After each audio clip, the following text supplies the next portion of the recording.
한국을 패스트푸드점 취급하던 호주의 베테랑 전략가가 있었습니다. 주문하면 빨리 만드는 곳, 그게 그가 생각한 한국이었죠. 그런데 한국에서 날아온 장갑차 설계도를 펼치는 순간 그의 얼굴이 창백해졌습니다. 호주 육군 교범이 통째로 녹아 있었기 때문입니다. 호주가 말하기도 전에 호주의 미래를 읽어낸 대한민국. 세계 방산의 판도를 뒤집은 그 놀라운 이야기가 궁금하지 않으십니까? 무슨 일인지 바로 사연 들어보시죠. 시청 전 구독은 아니더라도 좋아요 한 번씩 눌러주시면 정말 큰 힘이 됩니다. 제 이름은 잭슨입니다. 호주 연방 국방부 산하 무기체계 통합 전략가로 일하고 있죠.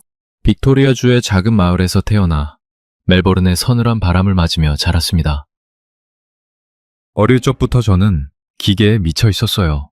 아버지가 운영하시던 자동차 정비소에서 엔진 소리를 자장가 삼아 잠들었고 16살이 되던 해에는 폐차장에서 주워온 부품들로 오토바이 한 대를 직접 조립해냈습니다. 그때 깨달았죠. 기계는 절대 거짓말을 하지 않는다는 것을요. 군에 입대한 건 21살 때였습니다. 처음엔 그저 나라를 지키고 싶다는 막연한 애국심이었는데 후련소에서 장갑차를 처음 만지는 순간 운명이 바뀌었어요. 차가운 철갑의 촉감, 디젤 엔진이 내뿜는 묵직한 진동, 궤도가 땅을 핥히며 전진하는 그 압도적인 힘. 저는 완전히 매료되었습니다. 이후 미국 국방대학원에서 연수를 받았고 아프가니스탄에서 실전 군수보급을 지휘하기도 했습니다. 아프간의 기억은 아직도 선명합니다. 섭씨 45도를 넘나드는 살인적인 더위, 코와 입을 틀어막는 모래 폭풍, 그리고 그 속에서 무너져 내리는 장갑차들. 저는 그곳에서 수백 대의 장갑차를 직접 뜯어보았습니다. 어떤 부품이 먼저 망가지는지, 어떤 설계가 극한 환경에서 버텨내는지 뼈저리게 배웠죠. 그때부터였습니다. 저는 검증되지 않은 무기는 절대 신뢰하지 않게 되었어요. 특히 유럽제, 그 중에서도 독일제 무기에 대한 믿음은 거의 종교에 가까웠습니다. 동료들은 저를 불도그라고 불렀습니다. 사소한 나사 하나라도 매뉴얼과 다르면 승인을 거부했거든요. 어떤 이들은 융통성이 없다고 비난했지만 저는 개의치 않았습니다. 제 고집 때문에 불편해하는 사람이 있더라도 전장에서 호주의 아들, 딸들이 안전하게 돌아올 수 있다면 그것으로 충분했으니까요. 그게 제 소명이었습니다. 단 하나의 목표, 우리 병사들이 털끝 하나 다치지 않고 집으로 돌아오는 것. 솔직히 말씀드리면 한국이라는 나라에 대해 저는 별다른 생각이 없었습니다. 아니, 정확히 말하면 무시하고 있었죠. 한국? 그저 주문하면 빨리 만들어주는 패스트푸드점 같은 곳이라고 여겼습니다. 휴대폰이나 자동차는 꽤 괜찮게 만들지만 무기는 다른 차원의 문제라고 생각했어요. 생사가 오가는 전장에서 쓰이는 장비를 어떻게 그런 나라에 맡길 수 있겠습니까? 검증된 역사가 없잖아요. 독일은 2차례의 세계대전을 거치며 기술을 연마했고 미국은 전 세계 분쟁 지역에서 실전 경험을 쌓았습니다. 한국은요? 고작 휴전선 너머를 바라보며 대치하고 있을 뿐이었죠. 이런 제 편견은 확고했습니다. 누군가 한국 무기 이야기를 꺼내면 코웃음을 쳤고 방산 전시회에서 한국 부스는 거들떠보지도 않았어요. 제가 아는 세계에서 한국은 그저 조립을 잘하는 카피캣에 불과했습니다. 원천 기술은 서방에서 가져오고 그걸 싸게 복제해서 파는 나라. 그게 제가 알던 한국이었습니다. 매일 아침 저는 멜버른의 서늘한 새벽 공기를 마시며 하루를 시작했습니다. 커피 한 잔을 손에 들고 전 세계 방산 트렌드를 분석하는 게 일과였죠. 독일의 신형 전차 개발 소식, 미국의 차세대 스텔스 전투기 프로젝트, 이스라엘의 미사일 방어 시스템 업그레이드, 그런 뉴스들을 훑어보면서 호주 군의 미래를 그렸습니다.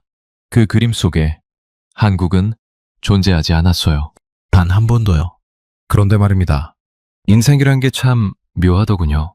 제가 그토록 무시하고 업신여기던 그 나라에서 날아온 한 장의 보고서가 제 모든 것을 뒤흔들어 놓을 줄은 꿈에도 몰랐습니다. 오만함이 얼마나 위험한 것인지, 편견이 얼마나 우리의 눈을 멀게 하는지 저는 뼈저리게 깨닫게 됩니다. 한국이라는 나라가 제 인생을 송두리째 바꿔놓을 거라고는 정말이지 상상조차 하지 못했습니다. 잠깐요. 제가 어떤 사람인지 조금 더 말씀드려야 할 것 같습니다. 저는 굵직한 저음의 목소리를 가졌다는 얘기를 자주 듣습니다. 턱선이 각지고 눈매가 날카로워서 처음 보는 사람들은 대부분 저를 어려워하죠. 실제로도 그렇습니다. 저는 타협을 모르는 사람이에요. 원칙이 무너지면 모든 게 무너진다고 믿거든요. 그래서 회의 시간에 목소리가 높아지는 일이 잦았고 상급자들과 부딪히는 일도 많았습니다. 하지만 저를 아는 사람들은 압니다. 제가 왜 그토록 까다롭게 굳는지를요. 아프간에서의 기억 때문입니다. 어느 날 새벽, 우리 부대의 장갑차 궤도가 끊어졌습니다. 적진 한가운데서요. 구조대가 올 때까지 우리는 6시간을 버텨야 했습니다. 총알이 장갑판을 두드리는 소리, 동료들의 거친 숨소리, 그리고 이대로 죽을 수도 있겠다는 공포. 그날의 기억이 저를 이렇게 만들었습니다. 단 하나의 부품 불량이, 단 한 번의 설계 실수가 누군가의 목숨을 앗아갈 수 있다는 걸 저는 그날 배웠습니다. 그래서 저는 명품만을 고집했습니다. 독일제 엔진의 소음 수치를 매일 체크하며 이게 바로 진짜 백이라고 자찬했죠. 레오파르트 전차의 정교한 설계 도면을 펼칠 때면 마치 예술작품을 감상하는 것 같았습니다. 100년 넘는 역사가 담긴 기술력, 2차례 세계대전에 피와 땀이 녹아든 노하우, 그런 것들이 진정한 무기를 만든다고 저는 믿어 의심치 않았습니다. 한국이요? 전쟁이 끝난 지 겨우 70년. 그 짧은 시간에 뭘 배웠겠습니까? 제 눈에 한국의 방산업체들은 그저 서방 기술을 흉내내는 후발주자에 불과했습니다. K2 전차? 레오파르트를 베꼈겠지. K-달분 자주포? 독일 기술을 라이선스 생산한 것 아닌가? 그렇게 단정지었습니다. 직접 확인해보지도 않고요. 지금 생각하면 정말 부끄러운 일입니다. 하지만 당시에 저는 그게 합리적인 판단이라고 믿었어요. 제 삶은 그렇게 흘러가고 있었습니다. 연함없이 독일 무기를 신봉하고 한국을 비롯한 신흥 방산국들을 얕잡아 보면서요. 매일 같은 루틴, 같은 확신, 같은 편견 속에서 살았습니다. 그리고 그 모든 것이 무너지는 날이 오리라고는 저는 정말이지 꿈에도 몰랐습니다. 2020년대 초반이었습니다. 호주 역사상 최대 규모의 보병 전투 장갑차 도입 사업이 시작되었어요. 랜드 400페이지 3라고 불리는 이 프로젝트는 수조 원의 예산이 투입되는 거대한 사업이었습니다. 호주 육군의 미래가 걸린 일이었죠. 저는 이 프로젝트의 최종 검증관으로 임명되었습니다. 모든 후보 장갑차를 직접 평가하고 최종 선정에 결정적인 영향을 미치는 자리였어요. 호주의 지형을 아시나요? 이곳은 지구상에서 가장 가혹한 환경 중 하나입니다. 아웃백이라 불리는 내륙 사막지대는 한낮 기온이 섭씨 50도를 넘나듭니다. 신발 밑창이 녹아내릴 정도의 뜨거운 땅, 숨쉬기조차 힘든 건조한 공기, 그리고 시야를 가리는 끝없는 모래 폭풍. 이런 환경에서 작동해야 하는 장갑차는 보통 기계가 아니어야 합니다. 더 큰 문제는 지형의 다양성이었습니다. 북부 퀸즐랜드의 열대우림에서는 습기와 진흙이 기계를 삼키고 빅토리아의 고산지대에서는 급격한 온도 변화가 부품을 망가뜨립니다. 해안 지역의 염분 함유 공기는 금속을 부식시키죠. 이 모든 조건을 한 대의 장갑차가 견뎌내야 했습니다. 쉬운 일이 아니었어요. 당연히 독일의 린스 장갑차가 우승 후보로 점쳐졌습니다. 라인메탈이 자신있게 내놓은 최신형 보병 전투 차량이었죠. 독일 특유의 정밀한 설계, 검증된 화력 시스템, 그리고 나토 표준에 완벽하게 부합하는 호환성. 동료들은 이미 독일제 부품 리스트를 펼쳐놓고 파티 분위기였습니다. 결과는 뻔하다는 거죠. 누가 감히 독일의 명성에 도전하겠습니까? 저도 같은 생각이었습니다. 링스의 설계 도면을 검토하면서 감탄했어요. 이건 정말 예술이다. 모듈화된 장갑 시스템, 첨단 화력 통제 장치, 그리고 병사들의 편의를 고려한 인체공학적 내부 설계. 흠잡을 데가 없어 보였습니다. 최종 결정은 형식적인 절차가 될 거라고 생각했죠. 그런데 한 가지 마음에 걸리는 게 있었습니다. 호주의 환경이요. 독일의 매끈한 아우토반과 호주의 거친 아웃백은 완전히 다른 세계입니다. 유럽의 온화한 기후에서 완벽하게 작동하는 기계가 호주의 극한 환경에서도 그럴 거라는 보장이 있을까요? 저는 조용히 의문을 품기 시작했습니다. 매일 아침 독일산 엔진의 재원표를 펼쳐놓고 수치를 체크했습니다. 소음 레벨, 연비, 출력 곡선, 열 방출 효율, 모든 게 완벽해 보였어요. 하지만 이건 실험실 데이터였습니다. 통제된 환경에서 측정한 수치들이죠. 섭씨 50도의 사막 한가운데서 미세한 모래먼지가 모든 틈새로 파고드는 상황에서 이 숫자들이 그대로 유지될까요? 그때였습니다. 이름도 생소한 한국 업체가 제안서를 제출했다는 소식이 들려왔어요. 한화 디펜스라는 회사였습니다. 그들이 내놓은 장갑차의 이름은 레드백. 캥거루만큼이나 호주스러운 이름이었죠. 처음엔 웃음이 나왔습니다. 한국인들이 호주를 너무 쉽게 보는군. 여기가 어딘지 알긴 하나? 캥거루만 뛰노는 관광지가 아니라고. 동료들도 같은 반응이었습니다. 한국? 방산에서? 농담이겠지. 누군가는 대놓고 비아냥거렸어요. 삼성 휴대폰이나 잘 만들지. 무기는 그들 수준이 아니라고요. 다들 웃었습니다. 저도 함께 웃었죠. 그때까지만 해도 그 웃음이 얼마나 어리석은 것이었는지 몰랐습니다. 하지만 뭔가 이상했습니다. 한국 측에서 보내온 제안서의 두께가 예사롭지 않았거든요. 보통 제안서는 기본 사양과 가격 정보, 납품 일정 정도를 담고 있습니다. 그런데 레드백의 제안서에는 호주 지형에 대한 상세한 분석 자료가 포함되어 있었어요. 아웃백의 토양 성분, 계절별 기온 변화, 지역별 습도 패턴. 이건 우리 군 내부 자료보다 더 정밀했습니다. 처음엔 누군가 정보를 유출한 게 아닌가 의심했습니다. 하지만 알고 보니 한국 엔지니어들이 직접 호주 전역을 돌아다니며 조사한 결과물이었어요. 그들은 제안서를 쓰기 전에 이미 호주의 땅을 밟고 있었던 겁니다. 그 사실을 알았을 때 저는 처음으로 조금, 아주 조금 호기심이 생겼습니다. 물론 그렇다고 해서 제 생각이 바뀐 건 아니었습니다. 데이터를 아무리 잘 모아봤자 기술력이 뒷받침되지 않으면 의미가 없으니까요. 독일은 이미 수십 년간 검증된 기술을 가지고 있었습니다. 한국이 아무리 열심히 조사했다 한들 그 격차를 메울 수 있을까요? 저는 여전히 회의적이었습니다. 그래도 직업적인 의무감에서 레드백의 기본 사양을 훑어보았습니다. 그리고 한 가지 눈에 띄는 게 있었어요. 이 장갑차는 처음부터 호주 환경에 맞춰 설계되었다는 점이었습니다. 독일의 링스가 범용 플랫폼을 호주에 맞게 조정한 것과는 접근 방식 자체가 달랐죠. 흥미로웠습니다. 하지만 아직은 서류상의 이야기일 뿐이었습니다.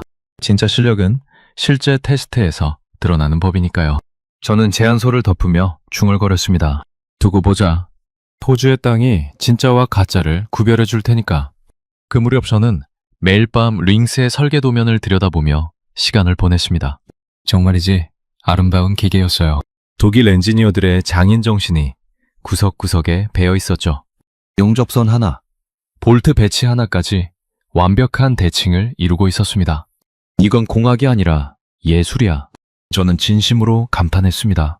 하지만 호주의 거친 현실이 자꾸 마음에 걸렸습니다.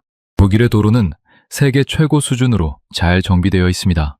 아우토반은 끝없이 펼쳐진 매끈한 아스팔트의 향연이죠.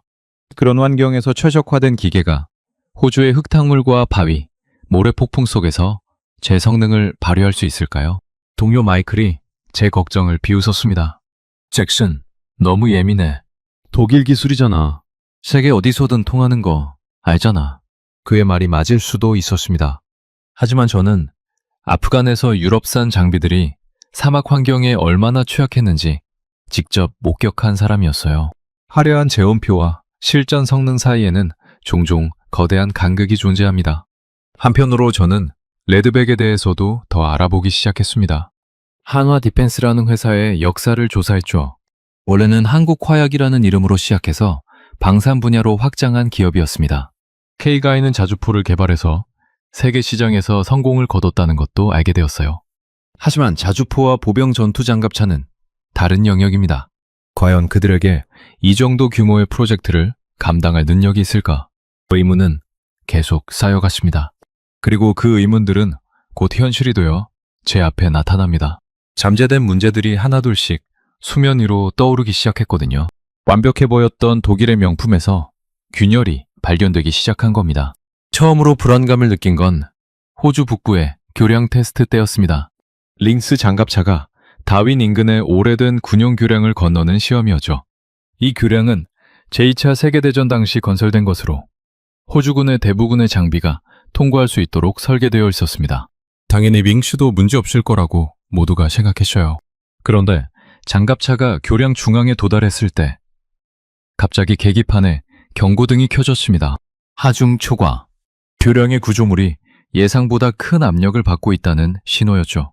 다행히 장갑차는 무사히 건넜지만 분위기가 싸늘해졌습니다.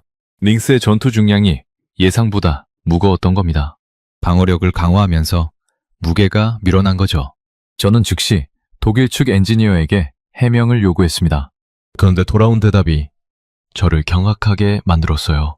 당신들이 교량을 보강하는 게 빠를 겁니다. 그게 그들의 답변이었습니다. 고객에게 인프라를 바꾸라고 요구하다니. 저는 그 일을 의심했습니다. 이건 거만함의 극치였어요. 그 순간 뭔가가 달라지기 시작했습니다. 독일의 명성에 가려져 있던 본질이 드러나기 시작한 거죠. 그들은 호주를 위해 장갑차를 맞추려 하지 않았습니다. 호주가 그들의 장갑차에 맞춰야 한다고 생각했어요. 이게 과연 파트너십인가? 저는 심각한 의문이 들었습니다. 문제는 그뿐이 아니었습니다. 방어력과 기동성 사이의 딜레마가 점점 심각해지고 있었거든요. 현대전에서 보병 전투 장갑차는 두 가지 상반된 요구를 충족해야 합니다. 적의 공격으로부터 병사들을 보호할 수 있을 만큼 튼튼해야 하고, 동시에 빠르게 기동할 수 있을 만큼 가벼워야 하죠. 이 두 가지를 동시에 만족시키는 건 거의 불가능에 가깝습니다. 링스는 방어력에 치중한 선택을 했습니다. 무거운 장갑을 두른 대신 기동성은 어느 정도 희생했죠. 유럽의 평탄한 지형에서는 큰 문제가 아닐 수 있습니다. 하지만 호주의 험준한 지형에서는 이야기가 다릅니다. 치맥탕에 빠지면 빠져나오지 못할 수도 있고, 급경사에서는 속도가 치명적으로 떨어질 수 있어요.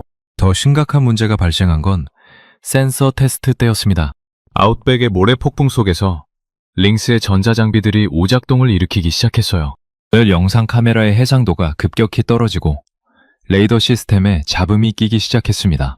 독일의 정밀한 센서들은 유럽의 깨끗한 공기에 최적화되어 있었던 거죠. 호주의 미세한 모래 입자들이 모든 틈새로 파고들어 시스템을 교란시켰습니다. 동료들 사이에서 불안이 퍼지기 시작했습니다. 이 프로젝트 돈만 버리는 것 아냐? 누군가 회의 시간에 조심스럽게 물었어요. 아무도 대답하지 못했습니다. 수조 원의 예산이 허공에 날아갈지도 모른다는 압박감이 모두의 어깨를 짓눌렀죠. 저는 밤잠을 설치기 시작했습니다. 이배로 가면 안 된다는 직감이 들었거든요. 우리에게 필요한 건 유럽의 기준에 맞춘 표준형 장갑차가 아니었습니다. 호주의 극한 환경을 견딜 수 있는 괴물이 필요했어요. 제가 원하는 건 세련된 명품이 아니라 어떤 상황에서도 병사들을 지켜줄 수 있는 야수였습니다. 그때 한국 측 엔지니어 한 명이 제게 다가왔습니다. 미스터 김이라고 불리는 중년의 남자였어요. 그는 두꺼운 서류 봉투를 건네며 말했습니다. 이걸 한번 보시겠습니까?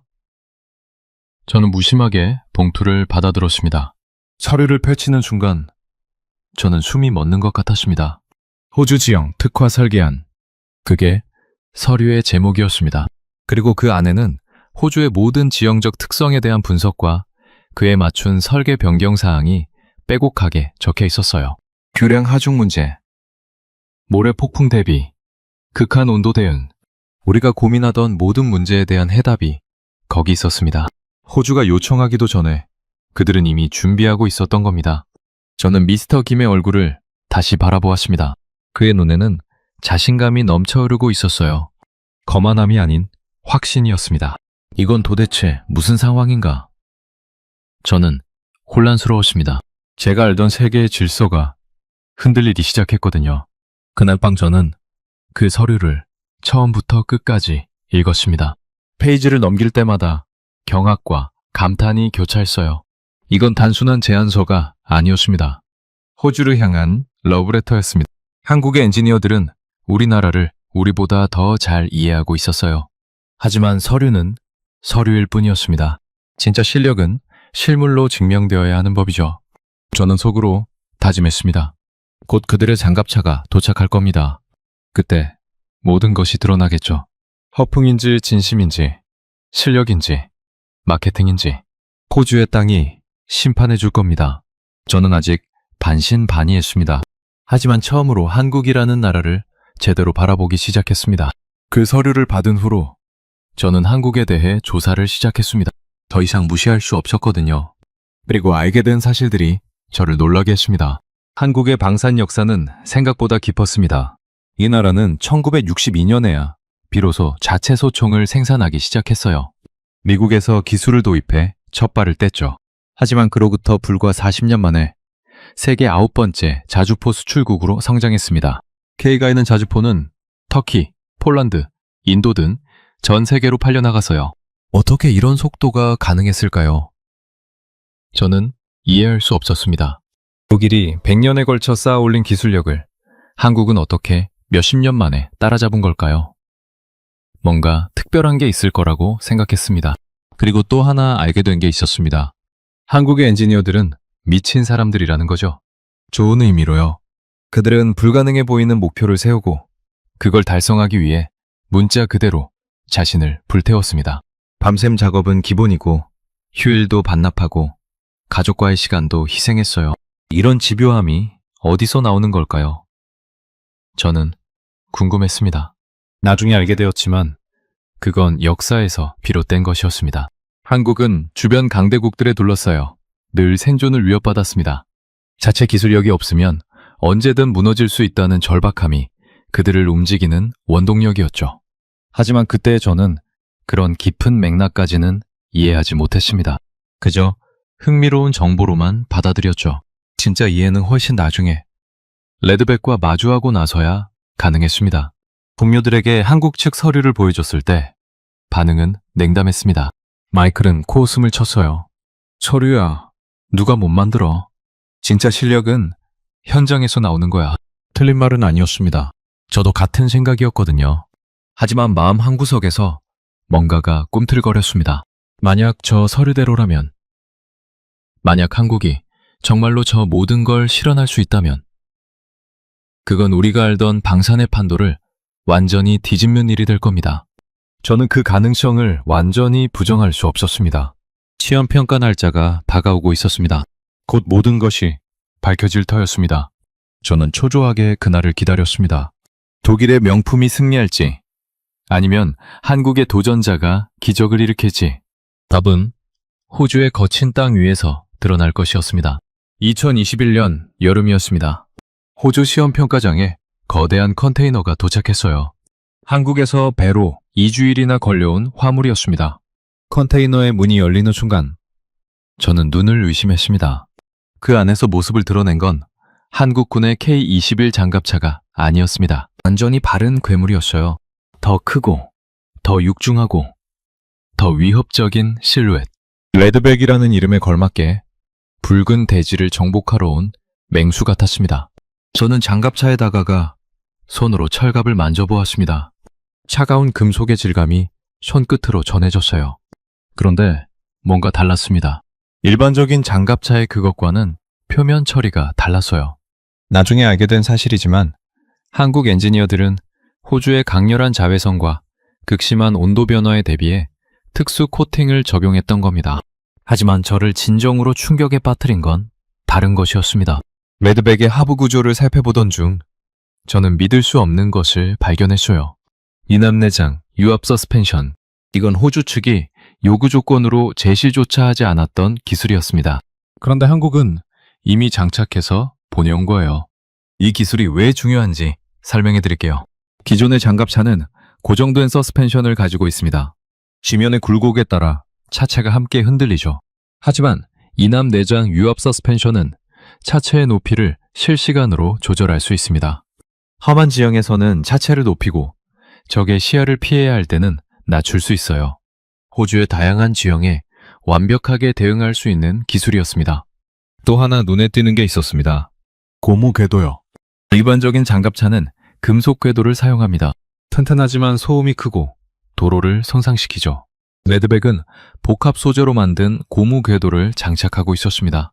소음이 획기적으로 줄어들고 아스팔트 도로에서도 주행이 가능했어요. 저는 설계 도면을 펼쳐달라고 요청했습니다. 도면을 들여다보는 순간 심장이 멎는 것 같았어요. 호주 육군 교범이 통째로 녹아 있었습니다. 우리의 교리, 우리의 전술, 우리의 작전 개념이 장갑차의 설계에 반영되어 있었던 겁니다. 이건 단순히 호주의 요구사항을 충족시킨 게 아니었습니다. 호주의 생각을 읽은 거였어요. 미스터 김이 제 옆에 다가왔습니다. 그는 자신감 넘치는 목소리로 말했습니다. 우린 당신들이 10년 뒤에나 필요할 기술을 지금 박아 넣었습니다. 저는 아무 말도 할 수 없었습니다. 제가 알던 방산의 상식이 무너지는 소리가 들렸거든요. 이제껏 저는 한국을 따라잡기 급급한 후발주자라고 생각했습니다. 그런데 눈앞의 현실은 정반대였어요. 그들은 이미 우리보다 앞서가고 있었습니다. 공포가 밀려왔습니다. 만약 저게 가짜라면 한국은 세계 최대의 사기꾼입니다. 하지만 진짜라면 그들은 세계를 제패할 괴물을 만들어낸 겁니다. 둘 중 하나였어요. 중간은 없었습니다. 저는 레드백의 주변을 천천히 걸으며 세부 사항들을 살펴보았습니다. 용접선 하나하나가 정교했고 부품의 배치가 합리적이었어요. 특히 병사들이 승하차하는 후면 해치의 설계가 인상적이었습니다. 기존 장갑차들은 해치를 열면 병사들이 적에게 완전히 노출됩니다. 하지만 레드백의 해치는 열린 상태에서도 병사들을 보호할 수 있는 구조로 설계되어 있었어요. 이건 설계자가 실전을 경험했거나 최소한 실전을 겪은 병사들의 이야기를 철저히 들었다는 증거였습니다. 탁상 공론에서 나온 설계가 아니었어요. 행사의 갈림길에서 얻은 교훈이 녹아있는 설계였습니다. 동료 마이클이 제게 다가왔습니다. 그의 표정도 심상치 않았어요. 잭슨, 이거 보통이 아닌데? 저는 고개를 끄덕였습니다. 우리 둘 다 같은 생각을 하고 있었던 거죠. 한국의 레드백은 우리의 예상을 완전히 뛰어넘었습니다. 이제 남은 건 실제 테스트였습니다. 서리와 외관이 아무리 훌륭해도 진짜 실력은 호주의 땅 위에서 증명되어야 합니다. 저는 미스터 김에게 말했습니다. 좋습니다. 실력을 보여주세요. 그는 웃었습니다. 그 웃음에는 어떤 두려움도 없었어요. 오히려 기대에 차 있는 것 같았습니다. 마치 이 순간을 오래전부터 기다려왔다는 듯이요. 그날 밤 저는 잠을 이룰 수 없었습니다. 머릿속에서 레드백의 이미지가 떠나지 않았거든요. 저는 침대에서 일어나 다시 한번 설계 도면을 펼쳤습니다. 볼수록 놀라웠습니다. 세부사항 하나하나에 의미가 담겨 있었어요. 예를 들어 차량 내부의 조명 시스템. 일반적인 장갑차는 백색 조명을 사용합니다. 하지만 레드백은 적색 조명으로 전환할 수 있는 기능을 탑재하고 있었어요. 야간 작전 시 병사들의 야간 시력을 보존하기 위한 설계였습니다. 또 하나 인상적이었던 건 에어컨 시스템이었습니다. 호주의 여름은 정말이지 살인적입니다. 밀폐된 장갑차 내부는 오븐이나 다름없죠. 레드백은 군용 에어컨 시스템을 표준으로 장착하고 있었습니다. 단순히 시원하게 해주는 수준이 아니라 화생방 상황에서도 내부 공기를 정화할 수 있는 통합 시스템이었어요. 이런 세부 사항들이 저를 사로잡았습니다. 한국의 엔지니어들은 장갑차를 단순한 전투 차량으로 보지 않았습니다. 병사들이 타고 싸우고 살아 돌아올 집으로 본 거예요. 그 철학이 설계 곳곳에 녹아 있었습니다. 하지만 여전히 의문은 남아 있었습니다. 외관과 설계가 아무리 훌륭해도 실제로 작동해야 의미가 있습니다. 첫인상에 속아서는 안 된다고 저는 스스로를 다독였습니다. 내일이면 모든 게 드러날 겁니다. 호주의 거친 땅이 진실을 밝혀줄 테니까요. 새벽녘이 되어서야 저는 겨우 눈을 붙였습니다. 꿈속에서도 레드백이 나타났어요. 그 육중한 철갑이 호주의 붉은 땅 위를 질주하고 있었습니다. 그것이 승리의 질주인지 아니면 추락의 서막인지 저는 알 수 없었습니다. 아침이 밝았습니다. 시험의 날이 다가온 겁니다. 저는 커피 한 잔을 들이키고 시험 평가장으로 향했습니다. 심장이 두근거렸어요. 긴장과 기대가 뒤섞인 묘한 감정이었습니다. 레드백은 이미 출발 준비를 마치고 있었습니다. 엔진이 낮게 웅웅거리며 대기하고 있었죠. 독일의 링스도 옆에 나란히 서 있었습니다. 두 장갑차가 마치 결투를 앞둔 검투사처럼 서로를 노려보는 것 같았어요. 심판의 시간이 다가왔습니다. 저는 깊게 숨을 들이쉬었습니다. 이제 시작입니다. 테스트 첫날. 저는 일부러 냉정함을 유지하려 애썼습니다.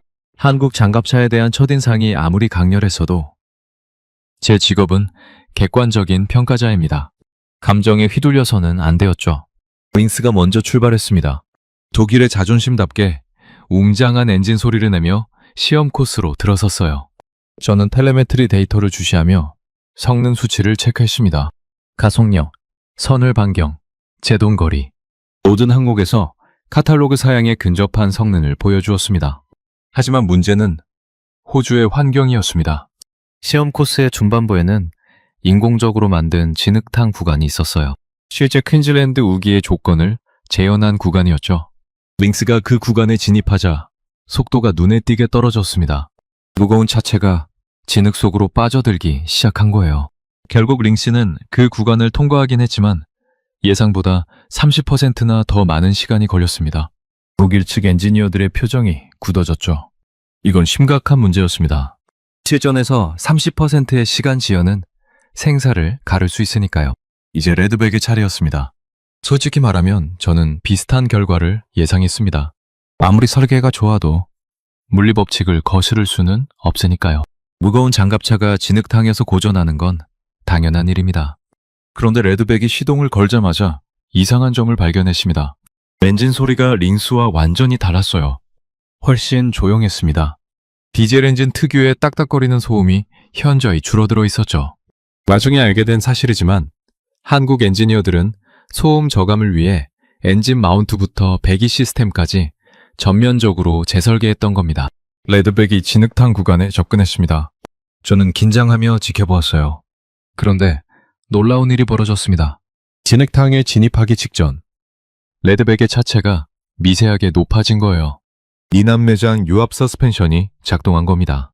지면과의 간격을 넓혀 진흙에 빠질 위험을 줄인 거죠.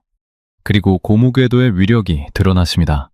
금속궤도와 달리 고무궤도는 진흙 위에서 더 넓은 접지면을 확보했어요. 마치 스노우슈즈를 신은 것처럼 무게가 분산되었습니다. 레드백은 링스가 고전했던 그 구간을 거의 속도 저하 없이 통과했습니다. 저는 믿을 수가 없었습니다. 데이터를 다시 확인했어요. 분명히 레드백의 전투 중량은 링스와 비슷하거나 오히려 더 무거웠습니다. 그런데 어떻게 기동성은 더 좋을 수 있죠? 이건 모순이었습니다. 하지만 눈앞의 현실이 그 모순을 증명하고 있었습니다. 한국의 엔지니어들은 불가능해 보이는 문제를 해결해낸 거예요. 방어력과 기동성이라는 두 마리 토끼를 그들은 동시에 잡았습니다. 동료 마이클이 제 옆에서 중얼거렸습니다. 이게 말이 돼? 저도 같은 생각이었어요. 말이 안 되는 일이 눈앞에서 벌어지고 있었습니다. 독일 측 엔지니어들의 반응은 예상대로였습니다. 그들은 즉시 반박을 시작했어요. 한국은 이스라엘 기술과 캐나다 기술을 대충 섞은 잡종이다. 자체 개발 능력이 있는 게 아니라 남의 기술을 조합한 것뿐이다. 그런 비난이 쏟아졌습니다. 하지만 그 비난은 공허하게 들렸습니다. 설령 남의 기술을 참고했다 해도 그걸 이렇게 완벽하게 통합하는 능력은 아무나 가질 수 있는 게 아니거든요. 더구나 제가 보기에 레드백에는 다른 나라에서 본 적 없는 독창적인 설계가 여럿 포함되어 있었습니다. 테스트 첫날이 끝났습니다. 결과는 예상을 뒤엎는 것이었어요. 레드백은 모든 항목에서 링스와 대등하거나 그 이상의 성능을 보여주었습니다. 특히 호주 환경에 특화된 부분에서는 압도적인 우위를 점했죠. 저는 그날 밤 호텔방에서 오랫동안 생각에 잠겼습니다. 제가 알던 세계의 질서가 흔들리고 있었어요. 독일의 명품이 최고라는 믿음, 한국은 카피캣에 불과하다는 편견, 그 모든 것들이 무너지고 있었습니다. 하지만 아직 테스트는 끝나지 않았습니다. 첫날의 성공이 우연일 수도 있으니까요. 저는 스스로에게 말했습니다. 직접 눈으로 보기 전까진 아무것도 믿지 않겠다고. 그래도 마음 한구석에서는 뭔가 뜨거운 것이 피어오르고 있었습니다. 이름 붙이기 어려운 감정이었어요. 나중에야 그게 존경의 시작이었다는 걸 알게 됩니다. 테스트 이튿날, 저는 더 까다로운 과제를 준비했습니다. 첫날의 결과가 우연이 아닌지 확인하고 싶었거든요. 코스에 급경사 구간을 추가했고 수심 1m의 도하 구간도 포함시켰습니다. 하지만 제가 미처 예상하지 못한 문제가 발생했습니다. 나토 표준과 한국형 시스템의 통합 문제였어요. 호주군은 나토 표준 통신 장비를 사용합니다. 레드백은 한국군 시스템을 기반으로 설계되었죠. 이 두 시스템이 완벽하게 호환되어야 했습니다. 연일 밤샘 회의가 이어졌습니다. 한국 측 엔지니어들과 우리 기술진이 함께 모여 호환성 문제를 논의했어요.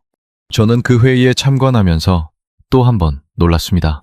한국 엔지니어들의 태도 때문이었어요. 그들은 단 한 번도 문제를 회피하려 하지 않았습니다. 오히려 문제를 찾아내려고 애썼어요. 우리가 발견하지 못한 잠재적 호환성 이슈들을 스스로 지적하고 해결책을 제안했습니다. 마치 자기 회사의 장비가 아니라 호주군의 장비인 것처럼 책임감을 가지고 임했어요. 미스터 김이 회의 중에 한 말이 기억납니다. 우리는 장갑차를 파는 게 아닙니다. 파트너십을 맺는 겁니다. 당신들의 문제가 곧 우리의 문제입니다. 독일 측에서 교량을 보강하라고 했던 것과는 완전히 다른 태도였죠. 호환성 문제는 이틀 만에 해결되었습니다. 한국 엔지니어들이 밤새워 소프트웨어를 수정한 덕분이었어요. 그들의 눈에는 피로가 역력했지만 해결책을 찾았을 때의 환한 미소는 잊을 수 없습니다. 최종 결정을 위한 1차 필드 테스트 날짜가 코앞으로 다가왔습니다. 저는 내부적으로 비난을 받기 시작했어요. 동료들이 저를 찾아와 말했습니다. 잭슨, 왜 자꾸 저 한국산에 시간을 낭비하나? 그냥 독일 거로 가자고. 윙스가 안전한 선택이야. 그들의 말도 일리가 있었습니다. 독일은 검증된 파트너입니다. 수십 년간 서방 세계의 동맹국으로서 신뢰를 쌓아왔죠. 반면 한국은 상대적으로 새로운 선택이었어요. 익숙함 대 낯설음, 안전 대 모험. 그 사이에서 저는 갈등했습니다. 하지만 데이터는 거짓말을 하지 않습니다. 제가 직접 본 것, 직접 측정한 것들이 있었어요. 매드백은 호주 환경에서 링스보다 우수한 성능을 보여주었습니다. 이건 제 주관적인 판단이 아니라 객관적인 사실이었죠. 명품에 대한 신뢰와 눈앞의 데이터, 이 두 가지 사이에서 저는 심각한 괴리를 느꼈습니다. 독일을 믿어야 할까? 아니면 눈앞의 현실을 믿어야 할까? 이 질문이 저를 괴롭혔습니다. 결국 저는 결단을 내렸습니다. 직접 눈으로 보기 전까진 아무것도 믿지 않겠다. 최종 필드 테스트에서 모든 게 결정될 겁니다. 저는 그 테스트를 위해 가장 혹독한 조건을 준비했어요. 매드백이 진짜인지 가짜인지 호주의 땅이 심판해 줄 것이었습니다. 최종 테스트를 앞두고 상황이 급변했습니다. 전쟁업체의 로비가 노골화되기 시작했거든요. 어느 날 갑자기 정치권에서 압력이 들어왔습니다. 한국 무기는 검증되지 않았다. 전통적 동맹국인 독일을 선택해야 한다. 그런 주장들이 언론에 쏟아지기 시작했어요. 저는 분노했습니다.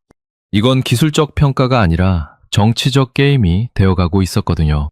수조 원의 국민 세금이 투입되는 사업이 순수한 성능 비교가 아니라 로비와 인맥으로 결정될 수도 있다는 게 참을 수 없었습니다.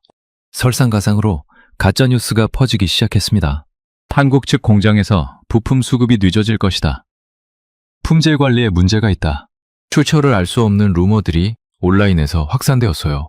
나중에 밝혀진 바로는 경쟁 업체 측에서 의도적으로 퍼뜨린 것이었습니다. 군사 전문지들도 비판에 가세했습니다.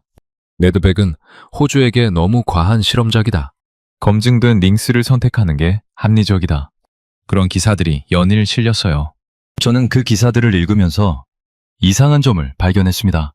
대부분의 기사가 실제 테스트 데이터는 언급하지 않고 막연한 불안감만 조장하고 있었거든요. 상급자들과의 마찰도 심해졌습니다. 제 전문성에 의문을 표하는 사람들이 늘어났어요. 어느 회의에서 고위 장성 한 명이 대놓고 말했습니다.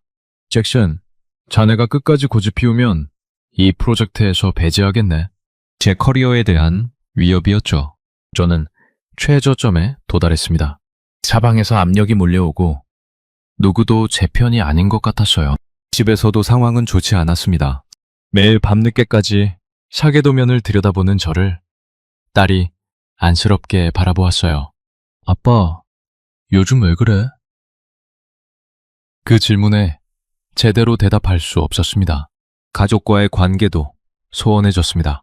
아내는 제가 일에 너무 몰두한다고 불평했고 저는 이해받지 못한다는 느낌에 더 움츠러들었죠. 고독했습니다. 아무도 한국의 그 진심을 보려 하지 않았습니다. 저만 혼자 그걸 보고 있는 것 같았어요. 그런데 최악의 순간은 따로 있었습니다. 최종 시험 주행 전날 밤이었어요. 기술진으로부터 긴급 연락이 왔습니다. 레드백의 엔진 출력에 미세한 오차가 발생했다는 거예요. 규정 범위 내이긴 했지만 최적의 성능에서 벗어난 수치였습니다. 저는 식은땀이 흘렀습니다. 내일이 최종 테스트인데 이런 문제가 발생하다니. 경쟁 업체 측에서는 이걸 빌미로 레드백을 탈락시키려 들 게 분명했습니다. 지금껏 쌓아온 모든 것이 무너질 수도 있었어요. 저는 한국 엔지니어들에게 연락했습니다. 이 문제를 24시간 안에 해결할 수 있냐고 물었죠. 전화기 너머로 잠시 침묵이 흘렀습니다. 그리고 미스터 김의 목소리가 들려왔습니다. 해보겠습니다. 그 짧은 대답에 저는 어떤 확신을 느꼈습니다. 그들은 포기할 사람들이 아니었어요. 제가 본 그들의 집요함, 그 변태적인 집념이 이 순간에도 발휘될 거라고 믿었습니다. 그날 밤, 저는 시험평가장으로 향했습니다. 한국 엔지니어들이 어떻게 문제에 대응하는지 직접 보고 싶었거든요. 그리고 그곳에서 저는 평생 잊지 못할 광경을 목격합니다. 시험평가장에 도착했을 때 이미 해가 져 있었습니다. 하지만 레드백 주변에는 환한 조명이 켜져 있었어요. 한국 엔지니어들이 밤샘 작업을 시작한 거였습니다.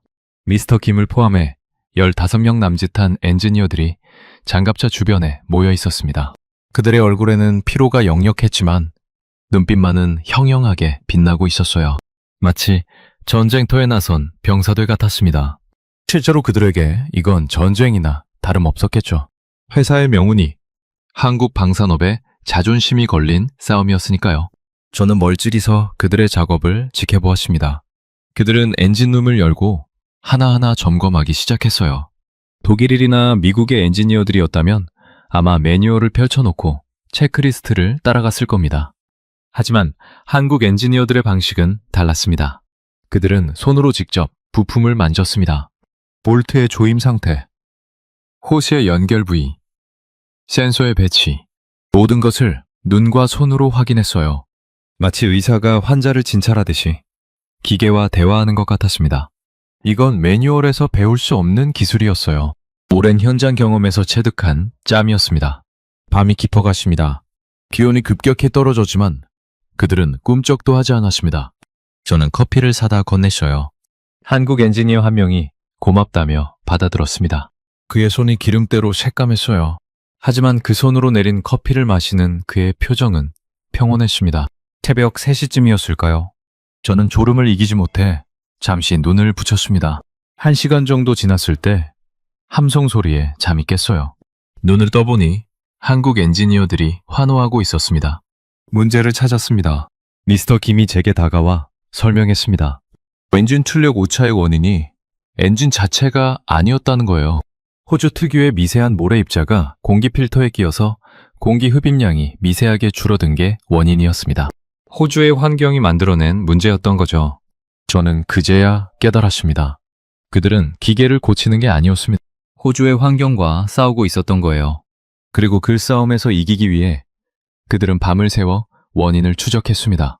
해가 뜨기 전에 한국 엔지니어들은 필터를 교체하고 공기 흡입 시스템을 재조정했습니다. 그리고 엔진을 다시 가동했어요. 출력 수치가 정상으로 돌아갔습니다. 아니, 정상보다 더 좋아졌습니다. 그들은 문제를 해결하면서 동시에 시스템을 최적화한 거였죠. 저는 미스터 김에게 물었습니다. 왜 이렇게까지 합니까? 그냥 규정 범위 내라고 주장해도 되는 거 아닙니까? 그는 웃으며 대답했습니다. 우리는 규정을 통과하려는 게 아닙니다. 호주 병사들의 생명을 지키려는 겁니다. 조금이라도 더 좋은 장비를 주고 싶습니다. 그 말을 듣는 순간 저는 뭔가가 무너지는 것을 느꼈습니다. 제가 가지고 있던 편견의 벽이었어요. 한국을 카피캣이라 무시하고 패스트푸드점이라 비하했던 그 오만함이 산산이 부서졌습니다. 이들은 진심이었습니다. 단순히 계약을 따내려는 게 아니라 진정으로 호주를 위하고 있었어요. 그 진심이 밤샘 작업으로, 기름때 묻은 손으로, 형형한 눈빛으로 표현되고 있었습니다. 해가 떠올랐습니다. 최종 테스트의 날이 밝은 거예요. 저는 레드백을 바라보며 생각했습니다. 오늘 역사가 바뀔지도 모르겠군. 최종 테스트 당일 아침, 저는 한국 엔지니어들에게 불가능해 보이는 요구를 했습니다. 24시간 안에 하드웨어 설계를 수정해서 엔진 성능을 최적화하라고요. 밤새 필터 문제를 해결하긴 했지만 저는 더 완벽한 결과를 원했습니다. 미스터 김과 그의 팀은 군말 없이 작업에 착수했습니다. 영하의 새벽 공기 속에서 그들은 장갑을 끼지도 않은 채 엔진룸에 손을 집어넣었어요. 동상에 걸릴 수도 있는 상황이었지만 누구 하나 불평하지 않았습니다. 저는 그 모습을 지켜보면서 복잡한 감정에 휩싸였습니다.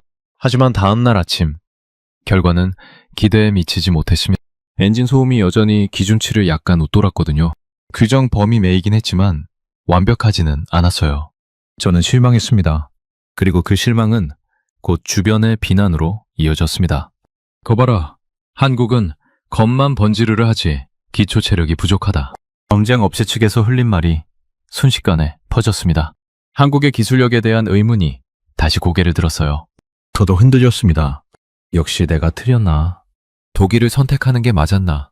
그런 생각이 스멀스멀 올라왔죠. 최악은 경쟁사의 한 엔지니어가 제게 직접 다가와 한 말이었습니다. 그는 비웃는 듯한 표정으로 속삭였어요. 호주는 그냥 독일의 하청이나 하시지. 왜 굳이 동양의 짝퉁에 기대를 거십니까? 저는 주먹을 불끈 쥐었습니다. 하지만 반박할 말이 없었어요. 눈앞의 결과가 완벽하지 않았으니까요. 저는 제가 믿었던 커스텀이 그저 한국의 마케팅 용어였던 건가 하는 의구심에 빠졌습니다. 테스트 일정이 취소 직전까지 갔습니다. 상급자들은 링스로 최종 결정을 내리자고 압박했어요. 시간 낭비를 그만하자는 거였죠. 저는 벼랑 끝에 서 있었습니다. 모든 것이 무너지려 하고 있었어요. 그때 저는 이상한 것을 발견했습니다. 한국 엔지니어들의 태도가 달라지지 않았다는 거예요. 보통이라면 이 정도 압박에 좌절하거나 변명을 늘어놓을 법한데 그들은 여전히 장갑차 주변을 맴돌며 뭔가를 확인하고 있었습니다. 미스터 김이 저를 찾아왔습니다. 그의 얼굴에는 피로가 역력했지만 눈빛은 꺼지지 않았어요. 미스터 잭슨, 24시간만 더 주십시오. 우리가 반드시 해결하겠습니다. 저는 망설였습니다. 24시간이면 내일이 최종 결정 기한이었거든요. 실패하면 모든 게 끝입니다. 하지만 그의 눈빛에서 저는 뭔가를 보았습니다. 절박함이 아니라 확신이었어요. 그들은 포기하지 않을 작정이었습니다. 좋습니다. 24시간. 저는 그렇게 대답했습니다. 그리고 그 결정이 역사를 바꾸게 될 줄은 그때는 몰랐습니다. 그날 밤 저는 다시 시험평가장으로 갔습니다. 한국 엔지니어들이 또다시 밤샘 작업에 돌입했거든요. 저는 그들의 작업을 지켜보면서 뭔가 도움이 될 수 있을지 고민했습니다. 한 구석에서 젊은 엔지니어 한 명이 노트북을 펼쳐놓고 데이터를 분석하고 있었습니다. 저는 그에게 다가가 물었어요. 뭘 찾고 있습니까? 그가 대답했습니다. 소음의 패턴을 분석하고 있습니다. 어디서 오는 소음인지 정확히 알아야 해결할 수 있으니까요. 저는 옆에 앉아 그의 분석을 지켜보았습니다. 복잡한 주파수 그래프가 화면을 채우고 있었어요. 그는 능숙하게 데이터를 조작하며 패턴을 찾아냈습니다. 여기입니다. 그가 외쳤습니다. 화면의 특정 주파수 대역을 가리켰어요. 저는 그게 무슨 의미인지 물었습니다. 이건 엔진 자체의 소음이 아닙니다. 공명 현상이에요. 차체의 특정 부분이 엔진 진동과 공명에서 소음을 증폭시키고 있는 겁니다. 저는 놀랐습니다. 이건 매우 섬세한 분석이었거든요. 대부분의 엔지니어들은 소음이 나면 엔진 쪽만 들여다봅니다. 하지만 이 젊은 한국인은 시스템 전체를 보고 있었어요. 미스터 김에게 이 발견이 전달되었습니다. 그는 즉시 팀을 소집했어요. 그리고 놀라운 결정을 내렸습니다. 차체 내부에 진동 흡수제를 추가 장착하게 했습니다. 저는 귀를 의심했습니다. 그건 설계 변경이었거든요. 현장에서 그런 작업을 하려면 엄청난 시간과 노력이 필요합니다. 게다가 남은 시간은 20시간도 채 되지 않았어요. 하지만 한국 엔지니어들은 이미 움직이고 있었습니다. 누군가는 창고에서 진동 흡수제를 찾아왔고 누군가는 장갑차 내부 패널을 분해하기 시작했어요. 마치 군대처럼 일사불란하게 움직였습니다. 저는 그저 지켜볼 수밖에 없었습니다. 제가 도울 수 있는 건 아무것도 없었거든요. 하지만 그들의 작업을 보면서 저는 깊은 감동을 받았습니다. 이건 단순한 기술 작업이 아니었어요. 일종의 예술이었습니다. 기계와 인간이 하나가 되어 문제를 해결하는 숭고한 과정이었죠. 새벽 4시쯤 작업이 완료되었습니다. 미스터 김이 엔진 시동을 걸었어요. 저는 긴장하며 결과를 지켜보았습니다. 엔진이 깨어났습니다. 그리고 놀라운 일이 벌어졌어요. 소음이 현저하게 줄어든 거였습니다. 측정 장비의 수치가 기준치를 훨씬 밑돌았습니다. 저는 믿을 수가 없었습니다. 불과 16시간 만에 그들은 불가능을 가능으로 바꿨어요. 설계 변경을 현장에서 해내고 소음 문제를 해결한 겁니다. 미스터 김이 제게 다가왔습니다. 그의 얼굴에는 기름때와 땀이 뒤섞여 있었지만 미소는 환했어요. 이제 준비됐습니다, 미스터 잭슨. 저는 그의 손을 잡았습니다. 말이 나오지 않았어요. 눈시울이 뜨거워졌습니다. 이들은 진짜였습니다. 포기를 모르는 사람들이었어요. 그들의 눈에는 실패라는 단어가 없었습니다. 해가 떠올랐습니다. 최종 테스트의 시간이 다가온 거예요. 저는 레드백을 바라보며 확신했습니다. 오늘 이 장갑차는 호주의 역사를 다시 쓸 것이라고. 테스트가 끝난 후 저는 호텔방에서 홀로 시간을 보냈습니다. 결과는 놀라웠지만 마음 한구석에는 여전히 의문이 남아 있었거든요. 정말 이게 맞는 선택일까? 검증된 독일을 버리고 새로운 한국을 선택해도 되는 걸까? 자기 의심이 밀려왔습니다. 저는 제 판단을 믿지 못하기 시작했어요. 어쩌면 데이터에 눈이 멀어서 본질을 보지 못하고 있는 건 아닐까? 화려한 성능 수치에 현혹되어 중요한 걸 놓치고 있는 건 아닐까? 과거의 기억이 되살아났습니다. 아프간에서의 그날이요. 우리 부대의 장갑차 궤도가 끊어져서 적진 한가운데 고립됐던 그 악몽 같은 시간대. 총알이 장갑판을 두드리는 소리. 동료들의 거친 숨소리. 구조대가 올 때까지의 6시간이 영원처럼 느껴졌습니다. 그 공포가 다시 밀려왔어요. 만약 내가 잘못된 선택을 하면, 만약 레드백이 실전에서 문제를 일으키면, 호주의 젊은이들이 제 판단 착오 때문에 목숨을 잃을 수도 있습니다. 그 생각에 저는 밤새 잠을 이루지 못했습니다. 저는 레드백의 모든 테스트 로그 기록을 다시 꺼내십니다. 처음부터 끝까지 하나하나 다시 분석했어요. 혹시 놓친 게 있는지, 경고 신호를 무시한 건 아닌지 확인하고 싶었거든요. 그러다 이상한 점을 발견했습니다.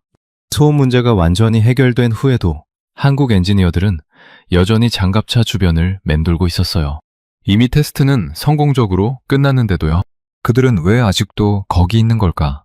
저는 창문 너머로 시험 평가장을 내려다보았습니다. 새벽 3시였는데 레드백 주변에 불이 켜져 있었어요. 한국 엔지니어들이 또 뭔가를 하고 있는 거였습니다. 저는 옷을 걸치고 시험 평가장으로 내려갔습니다. 미스터 김과 몇몇 엔지니어들이 장갑차 내부를 점검하고 있었어요. 저는 물었습니다. 테스트는 끝났는데 뭘 하시는 겁니까? 미스터 김이 대답했습니다. 우리는 테스트를 통과하려는 게 아닙니다. 완벽한 장비를 만들려는 겁니다. 아직 개선할 수 있는 부분이 있어요. 저는 할 말을 잃었습니다. 대부분의 업체라면 테스트를 통과한 순간 샴페인을 터뜨렸을 겁니다. 하지만 이들은 여전히 더 나은 결과를 위해 밤을 새우고 있었어요. 그때 저는 깨달았습니다. 이들에게 레드백은 단순한 상품이 아니었어요. 자식 같은 존재였습니다. 자신의 자식에게 조금이라도 부족한 점이 있으면 밤잠을 설치는 부모처럼 그들은 레드백을 완벽하게 만들기 위해 끊임없이 노력하고 있었던 겁니다. 저는 미스터 김에게 물었습니다. 왜 이렇게까지 하십니까? 한국에서 호주까지 수천 킬로미터나 떨어진 나라인데요. 그가 잠시 생각에 잠기더니 대답했습니다. 우리 아버지 세대는 전쟁을 겪었습니다. 변변한 무기 하나 없이 맨손으로 나라를 지켜야 했죠.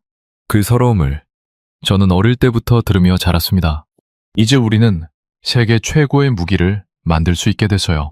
그 무기가 어느 나라로 가든 누군가의 아들과 딸을 지켜준다면 그것만으로 우리 세대의 소명을 다하는 겁니다. 저는 그 말을 듣고 한동안 아무 말도 할 수 없었습니다. 제가 그토록 무시했던 한국이라는 나라의 깊이를 처음으로 엿본 순간이었어요. 전쟁의 폐허에서 일어나 세계 최고의 기술을 가진 나라가 되기까지 그들이 걸어온 길의 무게가 느껴졌습니다. 저는 다시 침대로 돌아가지 않았습니다. 대신 한국 엔지니어들 옆에 앉아 그들의 작업을 지켜보았어요. 밤새 함께하면서 저는 그들과 많은 이야기를 나눴습니다. 가족 이야기, 꿈 이야기, 한국의 역사 이야기. 해가 떠오를 무렵 저는 마음의 평화를 찾았습니다. 제 선택이 옳았다는 확신이 들었거든요. 데이터만 보고 판단한 게 아니었습니다. 이 사람들의 진심을 봤습니다. 그 진심을 믿기로 했습니다. 그로부터 며칠 후 저는 또 다른 발견을 했습니다.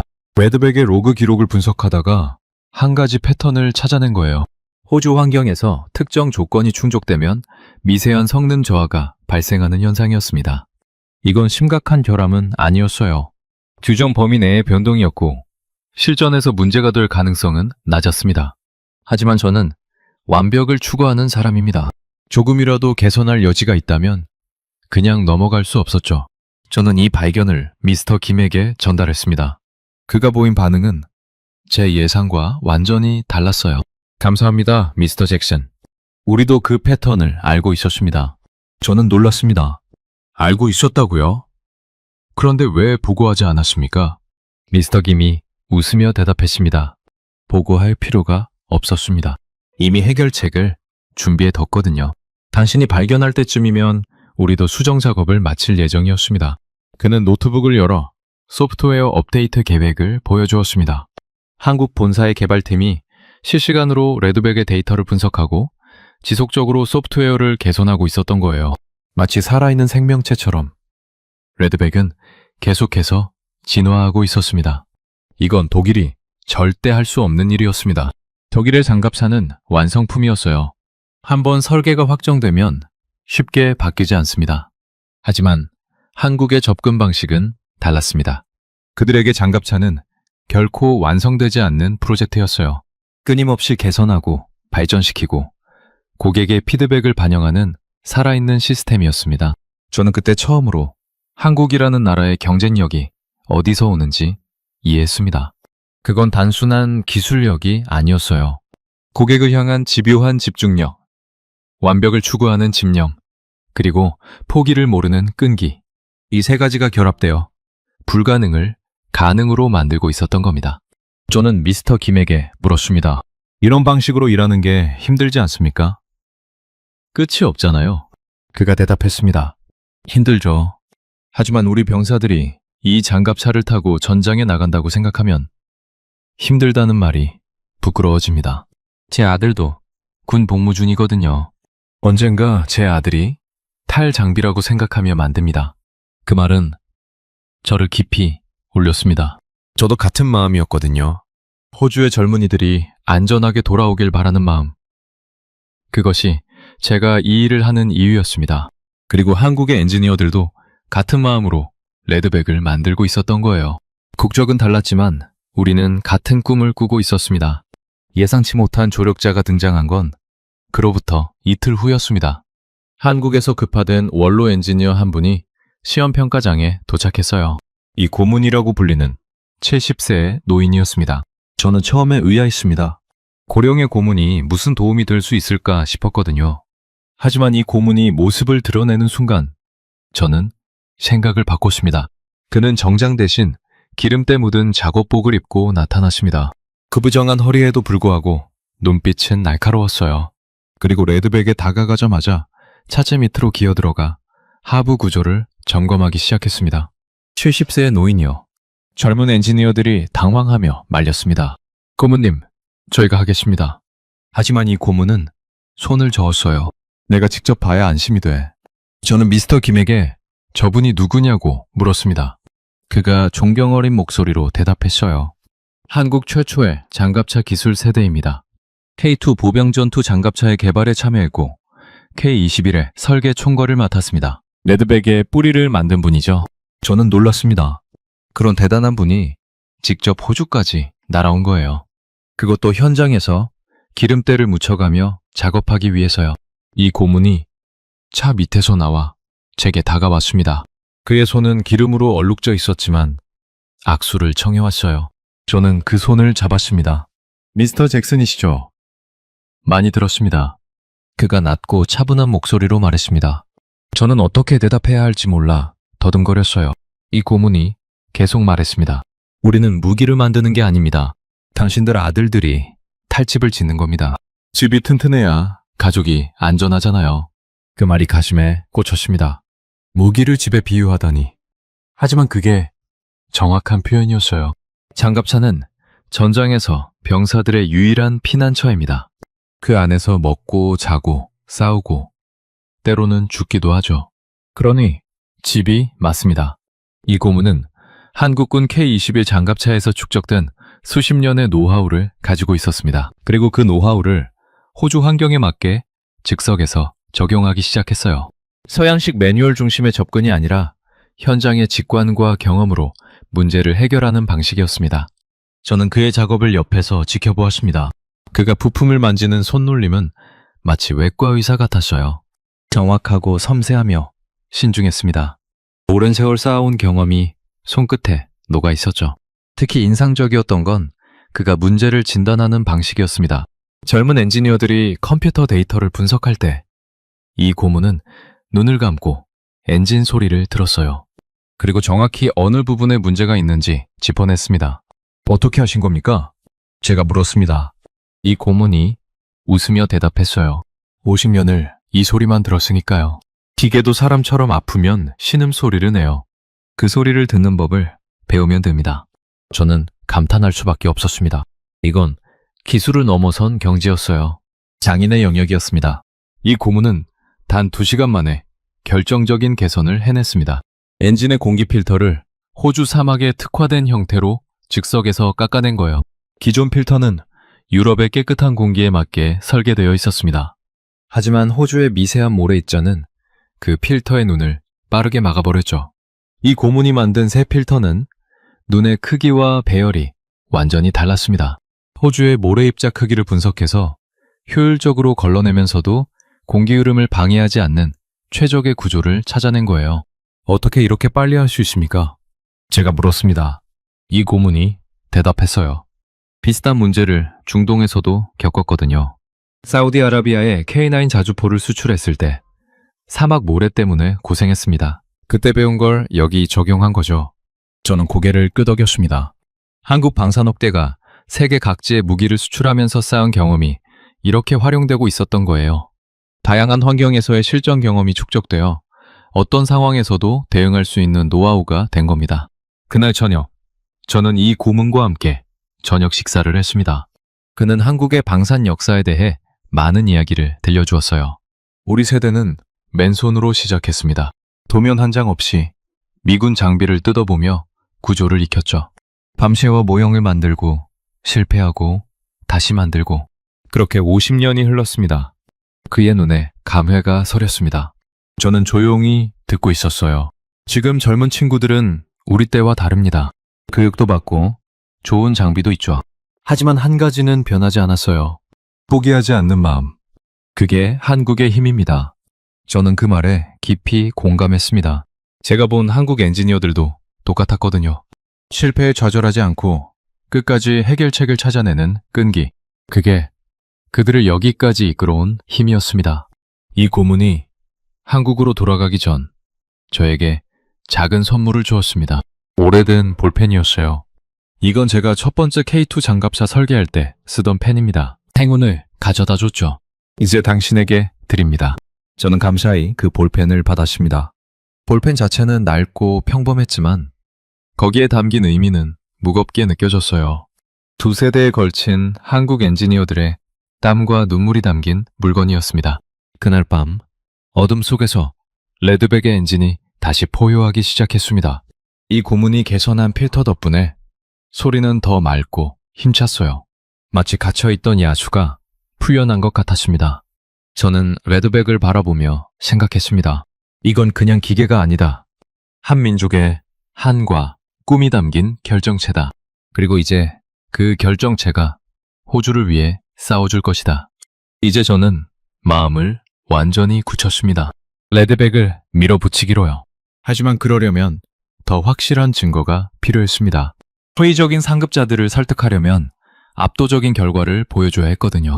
저는 한국팀과 함께 새로운 전략을 수립했습니다. 레드백의 변태적 커스텀 능력을 극대화할 수 있는 극한의 테스트 루트를 직접 설계한 거예요. 코스는 이랬습니다. 먼저 퀸즐랜드의 늪지대를 돌파합니다. 무릎까지 차오르는 진흙탕에서 기동성을 테스트하는 거죠. 그 직후 고속도로로 진입해서 최고속도 주행을 실시합니다. 험지와 고속주행을 연속으로 소화하는 장갑차는 거의 없어요. 마지막으로 30mm 주포의 정밀 사격 테스트를 실시합니다.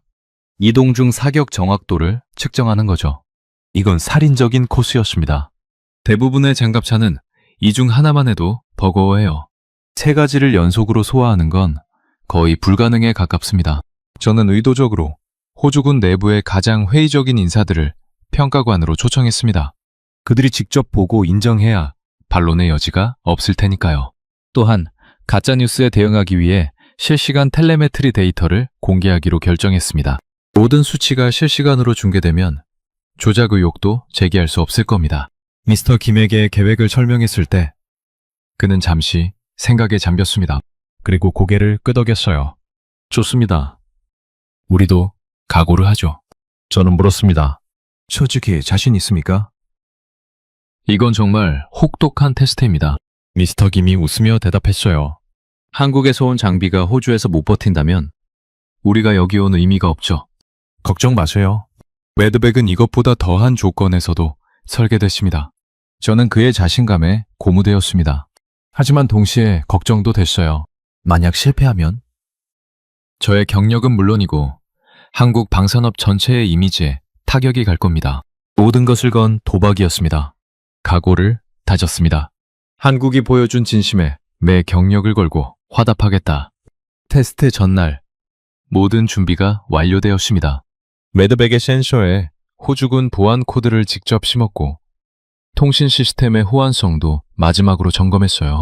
한국 엔지니어들은 밤새 장갑차를 최상의 상태로 정비했습니다. 저는 그날 밤 시험 평가장을 한 바퀴 돌았습니다. 레드백이 달빛 아래 묵묵히 서 있었어요. 내일이면 이 녀석이 역사를 쓸지도 모릅니다. 내일 방산의 역사가 다시 쓰일 것입니다. 저는 속으로 중얼거렸습니다. 그리고 레드백의 차가운 장갑판에 손을 얹었어요. 마치 출정을 앞둔 전사에게 행운을 비는 것처럼요. 테스트 당일 새벽, 저는 가장 먼저 시험 평가장에 도착했습니다. 아직 해가 뜨기 전이었어요. 새벽 공기가 차갑게 얼굴을 스쳤습니다. 한국 엔지니어들은 이미 레드백 주변에서 마지막 점검을 하고 있었어요. 그들의 얼굴에는 긴장이 서려 있었지만 눈빛은 단호했습니다. 이 순간을 위해 그들은 수천 시간을 준비해왔죠. 평가관들이 하나둘씩 도착하기 시작했습니다. 저는 그들의 표정을 살폈어요. 대부분 회의적이거나 적대적이었습니다. 한국 장갑차가 뭘 할 수 있겠냐는 듯한 비웃음이 여기저기서 보였죠. 독일 측에서도 참관인을 보내왔습니다. 그들은 팔짱을 끼고 여유롭게 서 있었어요. 마치 곧 벌어질 한국의 실패를 즐기러 온 것 같았습니다. 저는 분노가 치밀었지만 애써 표정을 관리했습니다. 결과로 말하면 됩니다. 테스트 시작 시간이 다가왔습니다. 레드백이 시동을 걸었어요. 엔진이 낮게 으르렁거리며 깨어났습니다. 이 고문이 개선한 필터 덕분에 소리는 전보다 더 맑고 힘찼어요. 레드백이 출발선에 섰습니다. 저는 무전기를 손에 쥐고 대기했어요. 심장이 미친 듯이 뛰었습니다. 출발 신호가 떨어졌습니다. 레드백이 움직이기 시작했어요. 그리고 그 순간부터 역사가 새로 쓰이기 시작했습니다. 첫 번째 구간은 늪지대였습니다. 다른 장갑차들이 고전했던 바로 그 구간이죠. 레드백이 진흙탕에 진입하는 순간 저는 숨을 죽였습니다. 레드백의 인압 내장, 서스펜션이 작동했습니다. 차체가 미세하게 높아지며 진흙에 빠지는 것을 방지했어요. 고무궤도가 진흙 위에서 마치 수상스키처럼 미끄러지듯 움직였습니다. 저는 텔레메트리 데이터를 확인했습니다. 속도 저하가 거의 없었어요. 링스가 30%의 시간을 더 소요했던 구간을 레드백은 예정 시간 안에 통과했습니다. 평가관들 사이에서 웅성거림이 퍼졌습니다. 믿을 수 없다는 표정들이었어요. 독일 측 참관인들의 얼굴이 굳어졌습니다. 하지만 이건 시작에 불과했습니다. 진짜 테스트는 지금부터였죠. 레드백이 늪지대를 빠져나와 고속도로로 진입했습니다. 잠시도 쉬지 않고 바로 최고속도 주행을 시작한 거예요. 보통이라면 험지 주행 후 엔진을 식히는 시간이 필요합니다. 하지만 한국 엔지니어들은 그 문제도 해결해 놨더군요. 레드백이 가속하기 시작했습니다. 속도계 바늘이 빠르게 올라갔어요. 시속 60, 70, 80. 장갑차가 이 정도 속도를 내는 건 흔한 일이 아닙니다. 그리고 놀라운 일이 벌어졌어요. 레드백의 소음 수준이 예상보다 훨씬 낮았습니다. 고속주행 중인데도 대화가 가능한 수준이었죠. 이건 한국 엔지니어들이 밤새 작업한 진동 흡수제 덕분이었습니다. 마지막 구간은 이동 중 사격 테스트였습니다. 레드백이 시속 40km로 주행하면서 표적에 주포를 조준했어요. 이건 가장 어려운 테스트입니다. 흔들리는 차체에서 정확하게 사격하려면 최첨단 화력 통제 시스템이 필요하거든요. 발사. 주포가 불을 뿜었습니다. 굉음과 함께 포탄이 날아갔어요. 저는 표적을 확인했습니다. 명중이었습니다. 정확히 표적 중앙을 관통했어요. 세 발을 더 쏘았습니다. 세 발 모두 명중이었습니다. 이동 중 사격에서 100% 명중률이라니 저는 제 눈을 의심했습니다. 테스트가 끝났습니다. 레드백이 결심선을 통과하는 순간 저는 안도의 한숨을 내쉬었어요. 완벽했습니다. 모든 항목에서 기대 이상의 결과였습니다. 평가관들의 표정이 완전히 바뀌어 있었습니다. 회의적이던 눈빛이 놀라움과 존경으로 변했어요. 독일 측 참관인들은 아무 말 없이 자리를 떠났습니다. 미스터 김이 제게 다가왔습니다. 그의 얼굴에는 환한 미소가 번져 있었어요. 어떻습니까, 미스터 잭슨? 저는 그의 손을 꽉 잡았습니다. 눈가가 뜨거워졌어요. 완벽합니다. 정말 완벽합니다. 멜버른 북부의 진흙탕 테스트장. 그곳은 지옥이라고 불려도 과언이 아닌 장소였습니다. 열대우림에서 흘러내린 물이 고여 형성된 천연 늪지배를 인공적으로 확장한 곳이었죠. 무릎까지 차오르는 검은 진흙, 악취나는 정체된 물, 그리고 곳곳에 숨어있는 바위와 나무뿌리. 2차 테스트는 더욱 혹독했습니다. 저는 의도적으로 가장 어려운 조건을 설정했거든요. 밤새 비가 내린 직후라 진흙탕의 점도가 최악이었고 안개까지 끼어 가시거리가 50m도 되지 않았습니다. 레드백이 진흙탕에 진입했습니다. 그리고 믿을 수 없는 일이 벌어졌어요. 장갑차가 왜 전기차 소리가 납니까? 평가관 중 한 명이 의아하다는 듯 물었습니다. 저도 처음엔 귀를 의심했어요. 30톤이 넘는 장갑차가 진흙탕을 헤치며 전진하는데 소음이 거의 나지 않았거든요. 고무궤도의 위력이었습니다. 금속궤도와 달리 고무궤도는 소음을 획기적으로 줄여줍니다. 레드백은 적진 100m 앞까지 소리 없이 접근할 수 있는 스텔스 능력을 갖춘 셈이었죠. 하지만 진짜 놀라운 건 그 다음이었습니다. 진흙탕 한가운데 갑자기 거대한 웅덩이가 나타났어요. 깊이가 1m는 좋게 되어 보였습니다. 대부분의 장갑차라면 우회하거나 멈춰야 했을 겁니다. 레드백은 멈추지 않았습니다. 대신 이남 매장 서스펜션이 작동하며 차체 전면을 들어올렸어요.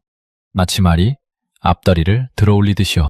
그 상태로 웅덩이에 진입해서 앞바퀴가 바닥에 닿는 순간 차체를 평형으로 되돌렸습니다. 저는 입이 벌어졌습니다. 이건 단순한 기계 동작이 아니었어요. 마치 살아있는 생물체처럼 지형에 적응하는 모습이었습니다. 평가관들이 술렁였습니다. 어떻게 저게 가능합니까? 누군가 물었지만 아무도 대답하지 못했습니다. 독일의 링스도 미국의 장갑차도 저런 동작은 불가능합니다. 미스터 김이 설명해 주었습니다. 레드백의 서스펜션은 각 바퀴가 독립적으로 제어됩니다. 차체 센서가 지형을 실시간으로 읽고 컴퓨터가 최적의 차체 자세를 계산해서 적용하죠. 초당 수백 번의 조정이 이루어집니다. 저는 감탄했습니다. 이건 하드웨어와 소프트웨어의 완벽한 조화였어요. 단순히 튼튼한 기계를 만든 게 아니라 똑똑한 기계를 만든 겁니다. 테스트가 계속되었습니다. 레드백은 독일 링스가 멈춰섰던 구역을 가볍게 돌파했어요. 같은 장소, 같은 조건에서 완전히 다른 결과가 나온 겁니다. 테스트 종료 30분 전. 마지막 관문이 남아 있었습니다. 냉동 방어 체계 테스트였어요. 이건 레드백의 핵심 기술 중 하나입니다. 적의 미사일이나 로켓을 탐지하고 요격하는 시스템이죠. 회의적이던 장성들이 하나둘씩 레드백에 가까이 다가왔습니다. 그들의 눈에는 호기심과 기대가 섞여 있었어요. 방금 전까지의 회의적인 태도가 싹 사라진 거였습니다. 한국은 우리가 상상만 하던 그 기계를 진짜로 가져왔습니다. 저는 속으로 중얼거렸습니다. 그리고 마지막 테스트를 기다렸어요. 냉동 방어 체계 테스트는 가장 위험한 시험이었습니다. 실제 미사일을 발사해서 레드백이 요격하는지 확인하는 거였거든요. 요격에 실패하면 장갑차가 큰 손상을 입을 수도 있었습니다. 테스트 방식은 이랬습니다. 300m 거리에서 모의 대전차 미사일을 발사합니다. 레드백은 이를 탐지하고 능동 방어 체계를 발동해서 요격해야 했죠. 반응 시간은 1초 미만이었습니다. 평가관들이 안전거리까지 물러났습니다. 저도 통제실로 이동해서 모니터를 통해 상황을 지켜보았어요. 심장이 미친 듯이 뛰었습니다. 발사. 신호와 함께 모의 미사일이 발사되었습니다. 화염을 뿜으며 레드백을 향해 날아갔어요. 속도는 초속 200m가 넘었습니다. 모니터에서 레드백의 상태를 확인했습니다. 냉동 방어 체계가 작동하기 시작했어요. 레이더가 미사일을 탐지하고 컴퓨터가 궤적을 계산하고 요격 탄두가 발사 준비를 했습니다. 이 모든 과정이 1초도 안 되는 시간에 이루어졌습니다. 저는 숨을 멈추고 지켜보았어요. 미사일이 레드백에 점점 가까워지고 있었습니다. 200m, 150m, 100m. 그 순간 레드백에서 무언가가 발사되었습니다. 파편 방어탄이었어요. 마치 산탄총처럼 다수의 파편을 뿜어내 날아오는 미사일의 경로를 차단하는 방식이었습니다. 굉음과 함께 미사일이 공중에서 폭발했습니다. 레드백에 도달하기 50m 전에서야 요격에 성공한 겁니다. 평가관들 사이에서 탄성이 터져나왔습니다. 저도 주먹을 불끈 쥐었어요. 해냈습니다. 하지만 테스트는 아직 끝나지 않았습니다. 두 번째, 세 번째 미사일이 연속으로 발사되었어요. 실전에서는 적이 한 발만 쏘지 않으니까요. 레드백은 두 발 모두 성공적으로 요격했습니다. 세 발 연속 100% 요격률이었어요. 이건 놀라운 성과였습니다. 유사한 시스템을 가진 다른 나라의 장갑차들도 이 정도 성공률을 보장하지 못하거든요. 테스트가 끝나고 연기가 거쳤습니다. 레드백이 그 자리에 멀쩡하게 서 있었어요. 흠집 하나 없이요. 마치 방금 일어난 일이 아무것도 아니라는 듯이 말이죠. 저는 통제실에서 뛰어나왔습니다. 레드백으로 달려갔어요. 미스터 김과 한국 엔지니어들이 환호하고 있었습니다. 해냈습니다, 미스터 잭슨. 해냈어요. 미스터 김이 저를 껴안았습니다. 저도 그를 껴안았어요. 말이 필요 없었습니다. 우리 모두 같은 감정을 느끼고 있었거든요. 회의적이던 장성들이 다가왔습니다. 그중 한 명이 제게 악수를 청하며 말했어요. 잭슨, 자네 말이 맞았네. 이건 진짜야. 저는 고개를 끄덕였습니다. 눈시울이 뜨거워졌어요. 오랜 시간 동안 비웃음과 의심을 견뎌온 보람이 있었습니다. 하지만 아직 최종 테스트가 남아 있었습니다. 가장 어렵고 위험한 테스트가요. 그리고 그 테스트에서 모든 것이 거의 무너질 뻔했습니다. 최대 위기는 예고 없이 찾아왔습니다. 최종 종합 테스트 도중이었어요. 모든 것이 순조롭게 진행되고 있었습니다. 레드백은 모든 구간을 성공적으로 통과하고 있었고 평가관들의 표정도 밝았죠. 이대로라면 완벽한 결과를 얻을 수 있을 것 같았습니다. 그때 갑자기 경고음이 울렸습니다. 레드백의 능동방어 체계에서 오류 메시지가 발생한 거예요. 화면에 붉은 글씨가 떴습니다. 시스템 오류, 요격 불가. 저는 심장이 멎는 것 같았습니다. 능동방어 체계는 레드백의 핵심 시스템입니다. 이게 작동하지 않으면 장갑차의 가치가 반감되어 버려요. 현장이 순식간에 아수라장이 되었습니다. 경쟁사 측에서 즉시 반응했어요. 한국 시스템의 보안에 취약점이 있다. 해킹당한 거다. 그런 루머가 순식간에 퍼졌습니다.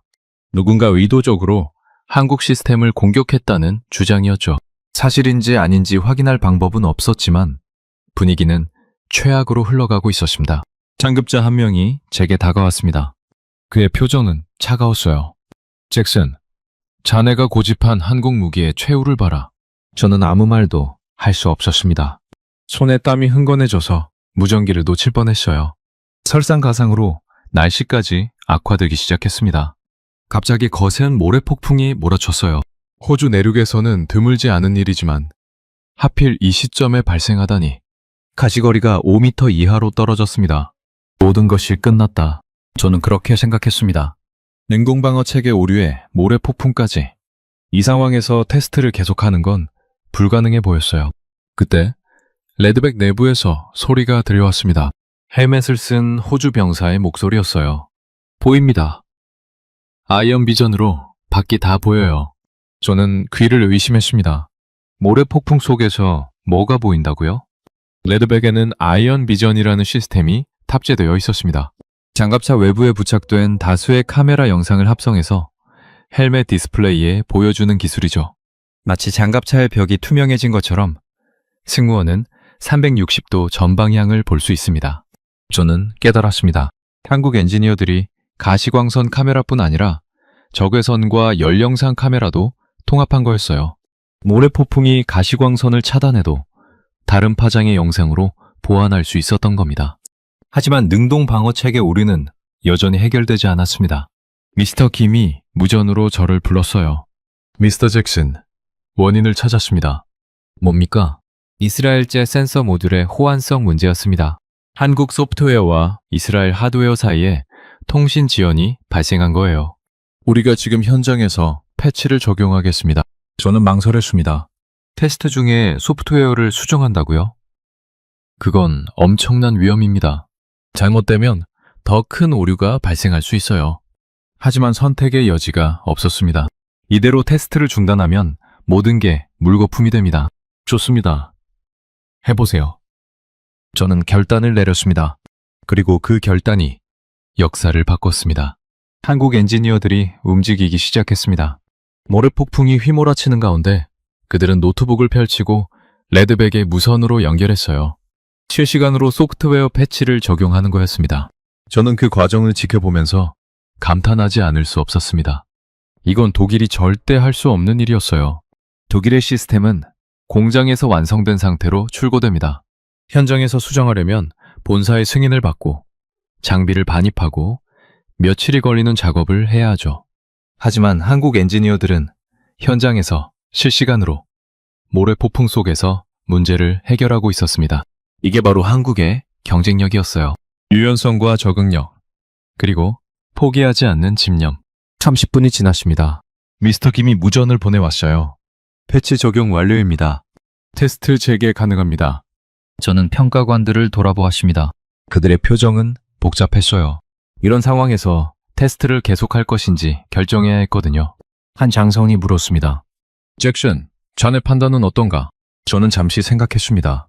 그리고 대답했어요. 계속하겠습니다. 한국 팀을 믿습니다. 그 말에 평가관들 사이에서 술렁임이 있었습니다. 하지만 반대 의견은 없었어요. 그들도 방금 전 한국 엔지니어들의 대응을 보았으니까요. 테스트가 재개되었습니다. 모래폭풍은 여전히 몰아치고 있었지만 레드백은 아이언 비전 덕분에 시야를 확보한 상태였어요. 그리고 마지막 관문이 남아 있었습니다. 수정된 능동 방어 체계의 실전 테스트요. 모의 미사일이 발사되었습니다. 모래폭풍 때문에 눈으로는 아무것도 보이지 않았어요. 저는 모니터에 집중했습니다. 레드백의 레이더가 미사일을 탐지했습니다. 수정된 소프트웨어가 작동하기 시작했어요. 이번에는 오류 없이 정상적으로 요격 절차가 진행되었습니다. 발사. 파편 방어탄이 발사되었습니다. 굉음과 함께 미사일이 공중에서 분해되었어요. 요격 성공이었습니다. 저는 안도의 한숨을 내쉬었습니다. 해냈습니다. 최악의 상황에서도 한국의 기술이 증명된 거예요. 모래폭풍이 서서히 잦아들었습니다. 연기가 거치자 레드백의 모습이 드러났어요. 상처 하나 없이 멀쩡하게 서 있었습니다. 마치 아무 일도 없었다는 듯이요. 평가관들이 레드백에 다가갔습니다. 그중 한 명이 장갑판을 만지며 중얼거렸어요. 이건 진짜 괴물이군. 저는 미스터 김을 바라보았습니다.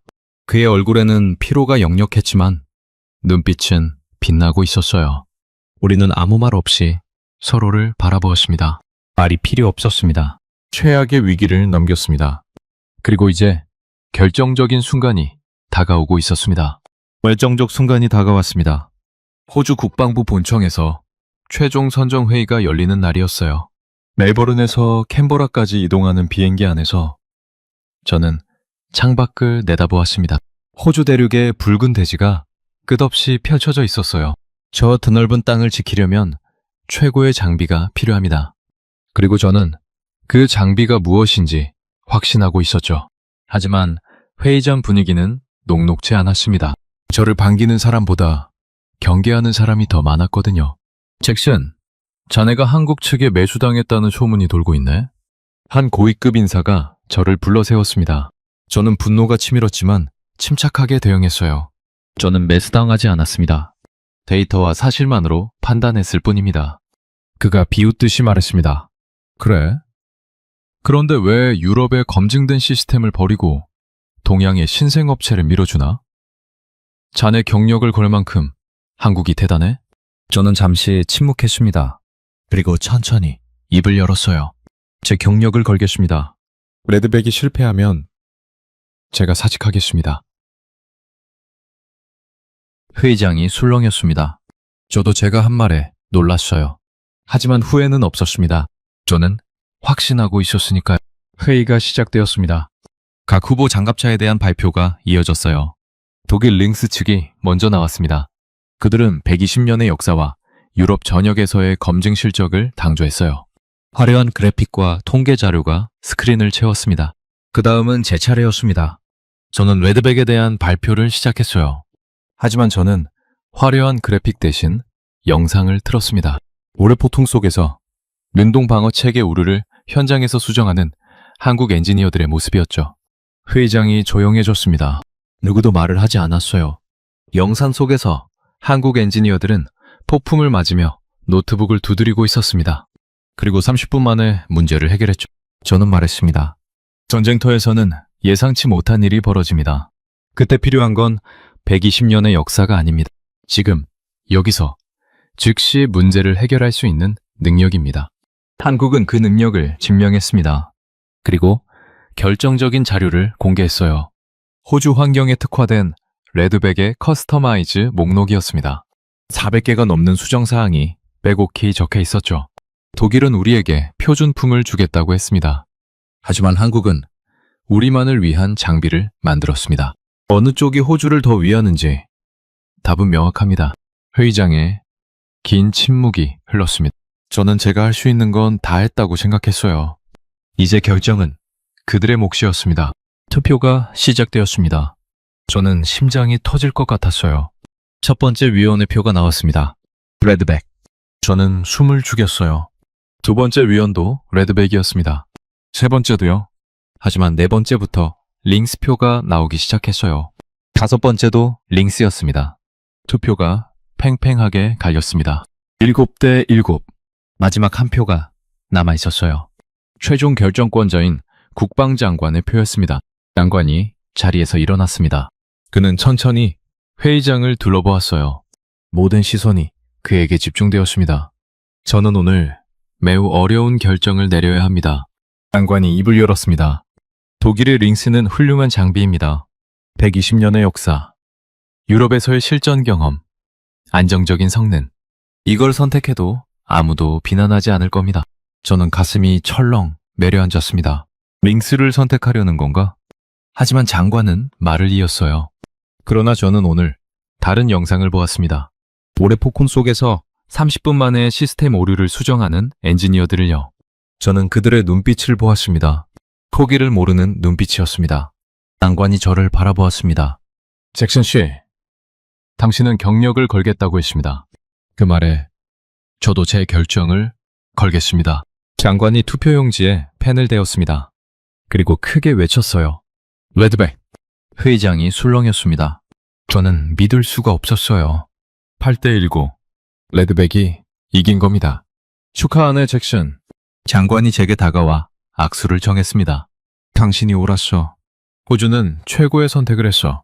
저는 악수를 하면서 눈물이 차올랐습니다. 오랜 시간 동안 쌓아온 보람이 있었습니다. 한국의 기술이, 한국 엔지니어들의 노력이 마침내 인정받은 순간이었어요. 회의장 밖에서 미스터 김이 기다리고 있었습니다. 저는 그에게 달려갔어요. 우리는 아무 말 없이 서로를 껴안았습니다. 해냈습니다, 미스터 김. 우리가 해냈어요. 그가 속삭였습니다.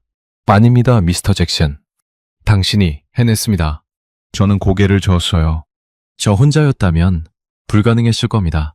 한국팀의 헌신이 없었다면 이 결과는 없었을 거예요. 그날 밤, 저는 호텔방에서 혼자 조용히 앉아 있었습니다. 창밖으로 캔버라의 야경이 반짝이고 있었어요. 저는 이 고문이 주었던 낡은 볼펜을 꺼내 들었습니다. 이 볼펜이 한국 최초의 장갑차를 설계하는 데 쓰였다고요. 그리고 이제 호주 역사의 새로운 장을 여는데 함께한 거죠. 저는 볼펜을 가슴에 꼭 안았습니다. 두 나라의 운명이 하나로 연결된 순간이었습니다. 그날은 제 인생에서 가장 특별한 날 중 하나였습니다. 호주 국방부가 공식적으로 레드백 도입을 발표한 날이었거든요. 저는 발표장에 서 있었습니다. 제 옆에는 미스터 김과 한국 대표단이 있었어요. 반대편에는 호주 국방장관과 고위 관계자들이 자리하고 있었죠. 기자들의 카메라 플래시가 터졌습니다. 질문 세례가 이어졌어요. 왜 검증된 유럽 장비 대신 한국을 선택했습니까? 장관이 마이크를 잡았습니다. 우리는 단순히 장비를 구매한 게 아닙니다. 파트너를 선택한 겁니다. 한국은 우리의 요구에 귀 기울이고 우리 환경에 맞춘 솔루션을 제시했습니다. 이게 바로 진정한 동맹입니다. 그 말에 저는 가슴이 뜨거워졌습니다. 제가 하고 싶었던 말을 장관이 대신해 준 거였어요. 발표가 끝난 후 축하 만찬이 열렸습니다. 저는 평소 이런 자리를 불편해하는 사람이지만 그날은 달랐어요. 진심으로 기뻤거든요. 만찬장에서 저는 뜻밖의 인물을 만났습니다. 독일 링스 측의 수석 엔지니어였어요. 그는 저에게 다가와 조용히 말했습니다. 축하합니다, 미스터 잭슨. 당신들이 이겼습니다. 저는 경계하며 대답했어요. 유감입니다. 논쟁이 치열했죠. 그가 고개를 저었습니다. 아닙니다. 우리가 진 게 아닙니다. 한국이 이긴 겁니다. 저도 테스트 영상을 봤어요. 모래 폭풍 속에서 30분 만에 시스템을 수정하는 모습을요. 솔직히 말씀드리면 우리는 그렇게 못합니다. 저는 놀랐습니다. 경쟁자가 이렇게 솔직하게 패배를 인정하다니요. 그가 계속했습니다. 독일은 공장에서 완벽한 제품을 만들어서 납품합니다. 하지만 한국은 현장에서 계속 진화하더군요. 우리도 배워야 할 부분입니다. 저는 그의 말에 공감했습니다. 한국의 경쟁력은 바로 그거였어요. 완벽함이 아니라 적응력이었죠. 만찬이 끝나고 저는 미스터 김과 함께 밖으로 나왔습니다. 밤하늘에는 별이 쏟아지고 있었어요. 캔버라의 공기는 차갑고 맑았습니다. 미스터 김이 말했습니다. 이제 진짜 시작입니다. 미스터 잭슨. 계약은 끝이 아니라 시작이에요. 앞으로 레드백이 호주에서 뿌리내리려면 더 많은 노력이 필요합니다. 저는 고개를 끄덕였습니다. 그의 말이 맞았어요. 계약 체결은 첫걸음일 뿐이었습니다. 우리는 이 협력이 얼마나 멀리 갈 수 있는지 보여줘야 합니다. 미스터 김이 말했습니다. 한국 기업들은 수출만 하고 떠나지 않습니다. 현지에서 함께 성장합니다. 기술을 이전하고 일자리를 만들고 파트너가 됩니다. 우리는 호주에 뿌리를 내릴 겁니다. 저는 그 말의 의미를 깊이 새겼습니다. 이건 단순한 무기 거래가 아니었어요. 두 나라의 미래를 함께 만들어가는 여정의 시작이었습니다. 그로부터 며칠 후 저는 빅토리아주의 제조시설을 방문했습니다. 레드백의 현지 생산을 위한 공장 부지였어요. 허허 벌판이었습니다. 붉은 흙먼지가 바람에 날리고 있었죠. 하지만 미스터 김은 그 빈 땅을 바라보며 미소를 지었어요. 여기에 공장이 들어섭니다. 한국의 기술과 호주의 노동력이 만나는 곳이죠. 수천 명의 호주 시민이 이곳에서 일하게 될 겁니다. 저는 상상해 보았습니다. 이 황량한 땅에 거대한 공장이 들어서고 레드백이 생산되는 모습을요. 호주 노동자들이 한국 기술자들과 함께 일하며 세계 최고의 장갑차를 만들어내는 풍경이요. 저는 물었습니다. 기술 이전은 어느 정도까지 계획하고 있습니까? 미스터 김이 대답했어요. 핵심 기술을 포함해서 전면적으로요. 우리는 호주가 레드백을 독자적으로 유지 보수하고 필요하면 개량할 수 있게 하려고 합니다. 의존이 아니라 자립을 돕는 겁니다. 저는 감동했습니다. 대부분의 무기 수출국은 기술 이전에 인색합니다. 수출국에 계속 의존하게 만들어야 수익이 나니까요. 하지만 한국의 접근 방식은 달랐습니다. 왜 그렇게 관대하십니까? 제가 물었습니다. 미스터 김이 잠시 생각에 잠기더니 대답했어요. 우리도 한때 맨손으로 시작했으니까요. 미국과 유럽에서 기술을 배웠고 때로는 거절당하며 서름도 겪었습니다. 그 경험이 우리를 겸손하게 만들었어요. 우리가 받은 것을 나눠야 한다고 생각합니다. 저는 그 말에 깊이 감동했습니다. 한국이라는 나라의 품격이 느껴지는 순간이었어요. 당대국처럼 군림하지 않고 함께 성장하자고 손을 내미는 태도. 그게 진정한 파트너십이었습니다. 공장 부지에서 돌아오는 길, 저는 차창 밖을 바라보았습니다. 호주의 드넓은 대지가 눈앞에 펼쳐져 있었어요. 이 땅을 지키기 위해 얼마나 많은 사람들이 노력해 왔는지 생각했습니다. 그리고 이제 한국이라는 새로운 친구가 그 노력에 합류했다는 사실이 감격스러웠어요. 저는 조용히 중얼거렸습니다. 우리는 옳은 선택을 했어. 그 확신은 시간이 지날수록 더 강해졌습니다.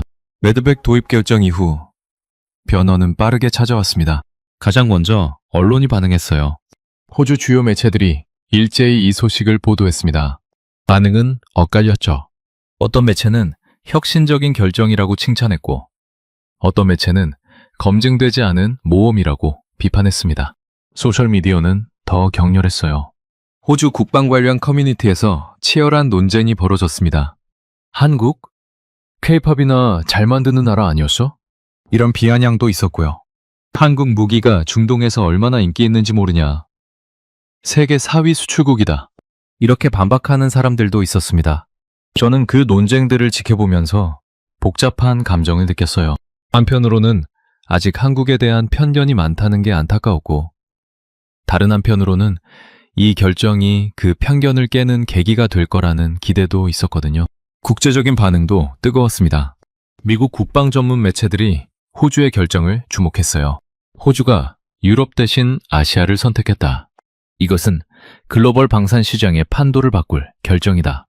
어느 미국 분석가의 논평이었습니다. 그리고 그의 말은 과장이 아니었어요. 레드백 계약 발표 후 일주일 만에 다른 나라들의 문의가 쇄도했습니다. 폴란드, 사우디아라비아, 인도네시아, 말레이시아 모두 레드백에 관심을 표명했어요.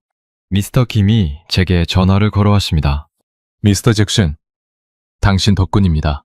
호주가 선택했다는 사실이 다른 나라들에게 강력한 신뢰를 줬어요. 호주처럼 까다로운 나라가 선택했으니 믿을만 하다는 거죠.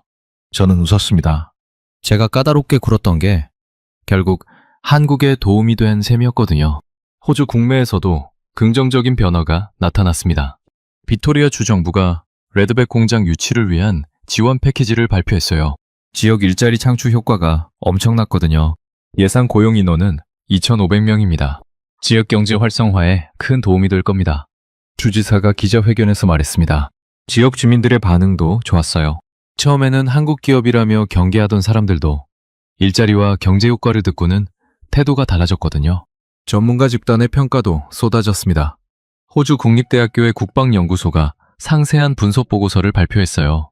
레드백의 기술적 우위는 세 가지로 요약됩니다. 첫째, 이남 내장 서스펜션을 통한 지형 적응력.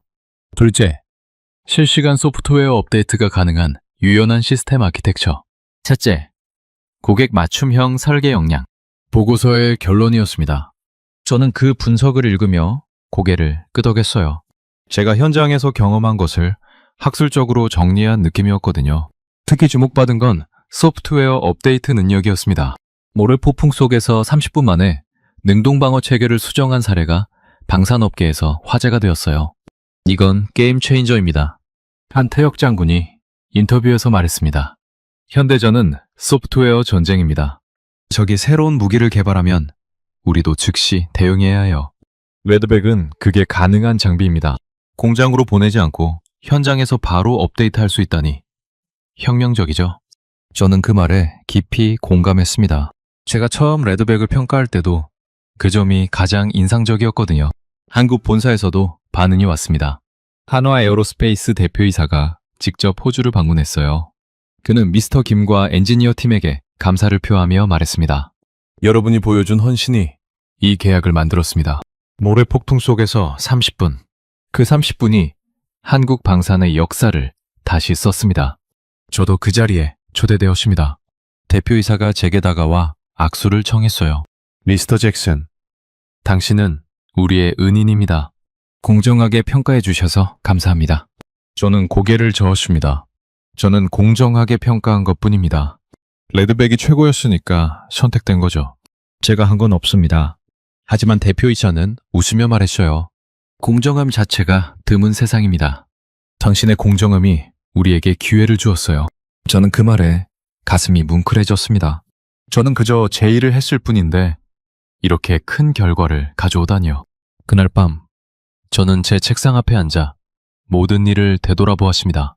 처음 레드백 제안서를 받았을 때의 의심, 첫 번째 테스트에서 받은 충격, 모래폭풍 속의 30분, 그리고 최종 발표 순간의 감격.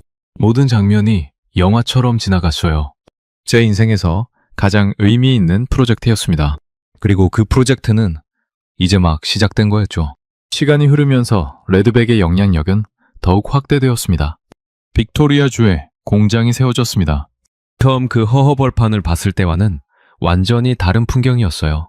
거대한 건물들이 들어섰고 수천 명의 노동자들이 출퇴근하는 활기찬 공간으로 변모했습니다. 저는 공장 준공식에 초대되었습니다.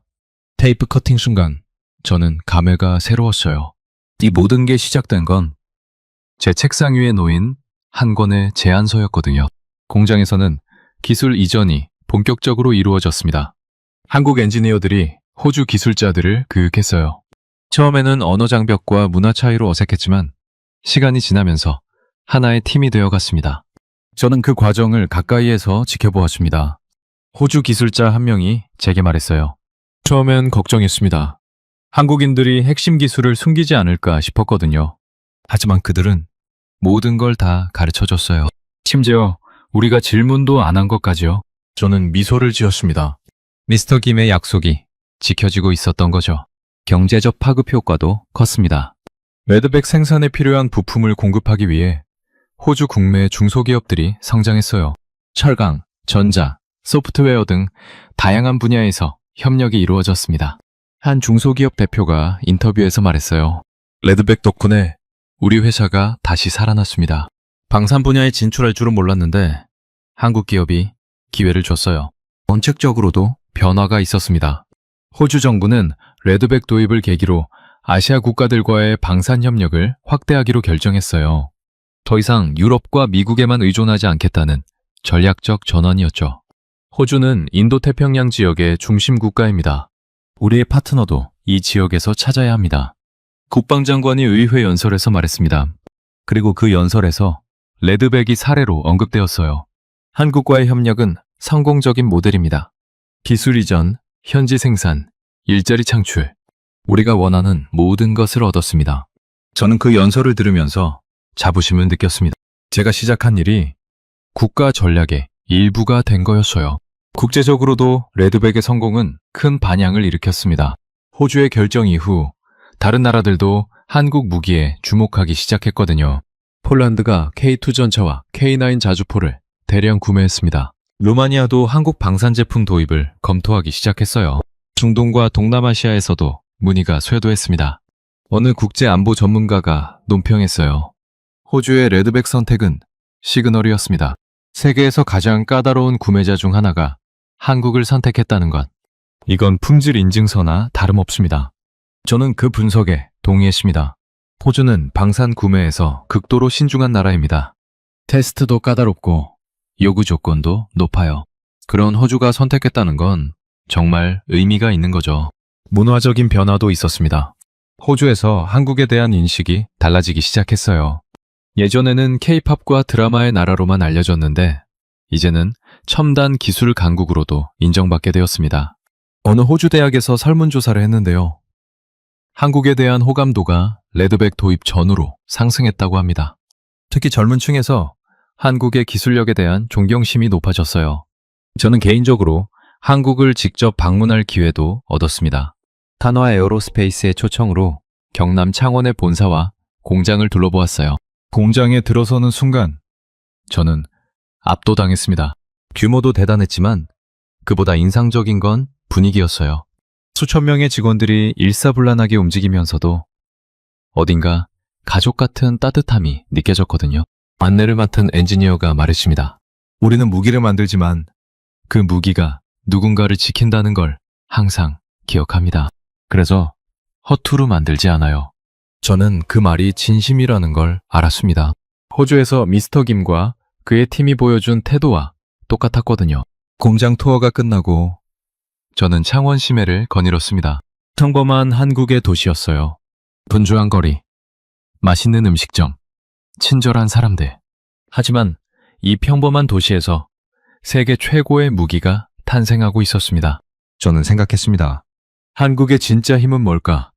첨단 기술, 풍부한 자본? 아니었습니다. 저는 그 답을 알고 있었어요. 사람이었습니다.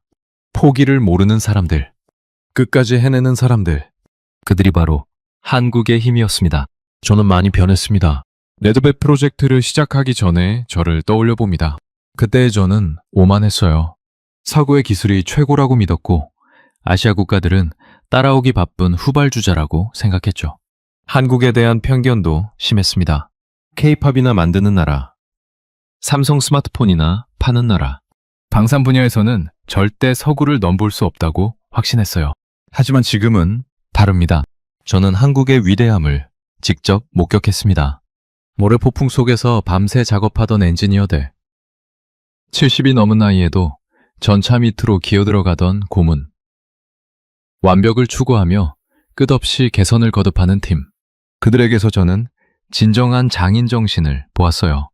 제 가치관도 바뀌었습니다. 예전에 저는 결과만 중시했어요. 숫자, 통계, 데이터. 그게 전부라고 생각했죠. 하지만 이제는 과정도 중요하다는 걸 알게 되었습니다. 한국 엔지니어들이 레드백에 쏟은 정성, 호주를 위해 기꺼이 밤을 새운 헌신, 문제가 생겼을 때 포기하지 않고 끝까지 해결책을 찾아낸 집념. 이런 것들은 데이터로 측정할 수 없어요. 하지만 결과를 만들어내는 건 바로 이런 보이지 않는 가치들입니다. 새로운 목표도 생겼습니다. 저는 이제 호주와 한국의 방산 협력을 더욱 확대하는 일에 매진하고 있어요. 레드백은 시작일 뿐입니다. 앞으로 더 많은 프로젝트가 가능하다고 믿거든요. 특히 저는 양국의 젊은 엔지니어들이 함께 일할 수 있는 프로그램을 만들고 싶습니다. 호주의 청년들이 한국에서 배우고 한국의 청년들이 호주에서 경험을 쌓고 그렇게 미래를 함께 만들어가는 거죠. 미스터 김과도 여전히 연락을 주고받습니다. 이제는 업무 파트너를 넘어 친구가 되었어요. 가끔 영상통화로 안부를 묻고 서로의 가족 이야기를 나눕니다. 얼마 전 미스터 김이 제게 소식을 전해왔습니다. 미스터 잭슨, 기쁜 소식이십니다. 우리 아들이 결혼합니다. 꼭 와주세요. 저는 초대에 흔쾌히 응했습니다. 한국으로 날아가 미스터 김의 아들 결혼식에 참석했어요. 서양식 결혼식과는 다른 한국 전통의 아름다운 의식이었습니다. 피로연에서 미스터 김의 아버지를 만났습니다. 90이 넘은 고령이었는데 눈빛은 맑았어요. 그가 제 손을 잡고 말했습니다. 우리나라가 한때 가장 가난한 나라였다는 거 아십니까? 전쟁이 끝났을 때 우리에겐 아무것도 없었습니다. 저는 고개를 끄덕였습니다. 한국 전쟁의 역사는 알고 있었거든요. 그때 호주가 우리를 도와줬습니다. 호주 군인들이 우리 땅에서 피를 흘렸어요. 그 은혜를 저는 평생 잊지 못했습니다. 저는 가슴이 뭉클해졌습니다. 70년도 더 전의 일인데 아직도 기억하고 계신 거였어요. 노인이 계속했습니다. 이제 우리가 호주를 도울 차례입니다. 우리 손자 세대가 만든 무기가 호주를 지킨다니. 이보다 기쁜 일이 어디 있겠습니까? 저는 눈시울이 뜨거워졌습니다. 두 나라 사이에 이런 깊은 유대가 있었다니요. 저는 몰랐습니다. 결혼식이 끝나고 돌아오는 비행기 안에서 저는 많은 생각을 했습니다. 레드백 프로젝트는 단순한 무기 거래가 아니었어요. 70년에 걸친 두 나라의 우정이 다시 꽃피는 순간이었습니다. 지금 저는 캔버라의 사무실에 앉아 있습니다. 창밖으로 호주의 하늘이 보여요. 파란 하늘 아래 레드백이 호주 병사들과 함께 훈련하고 있을 겁니다. 저는 책상 위에 놓인 이 고문의 볼펜을 바라봅니다. 녹슬고 낡았지만 제게는 가장 소중한 물건이에요. 이 볼펜에는 두세 배에 걸친 한국 엔지니어들의 땀과 눈물이 담겨 있습니다. 그리고 이제 제 이야기도 담겼죠. 저는 볼펜을 손에 쥐고 미소를 지었습니다. 앞으로 어떤 일이 있어도 저는 한국을 믿을 겁니다. 그들이 보여준 진심을 저는 절대 잊지 않을 거예요. 지금까지 잭슨 씨의 사연 어떠셨나요? 대한민국은 현재 세계 방산 수출 4위 국가입니다. 불과 수십 년 전만 해도 무기를 수입하던 나라가 이제는 수출하는 나라가 되었어요. 이게 얼마나 대단한 일인지 아시나요? K2 전차는 세계 최고 수준의 성능을 자랑합니다. K9 자주포는 중동과 유럽에서 불티나게 팔리고 있어요. KF-21 전투기는 우리 손으로 만든 첫 초음속 전투기입니다. 그리고 레드백은 호주라는 까다로운 고객을 사로잡았죠. 이 모든 게 우연이 아닙니다. 수십 년간 묵묵히 노력한 결과예요.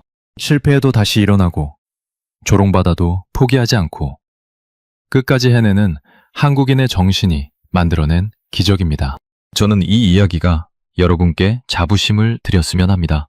우리가 사는 이 나라가 얼마나 대단한지, 우리 국민이 얼마나 위대한지 믿기셨으면 해요. 물론 아직 갈 길이 멀습니다. 더 나은 기술, 더 강한 군사력, 더 높은 국제적 위상을 위해 계속 노력해야 하죠. 하지만 저는 확신합니다. 대한민국이라면 해낼 수 있다고요. 여러분들의 생각을 댓글로 남겨주세요. 여러분의 관심이 더 좋은 콘텐츠를 만드는 원동력이 됩니다. 감동을 향한 여정, 감동여인이었습니다. 감사합니다.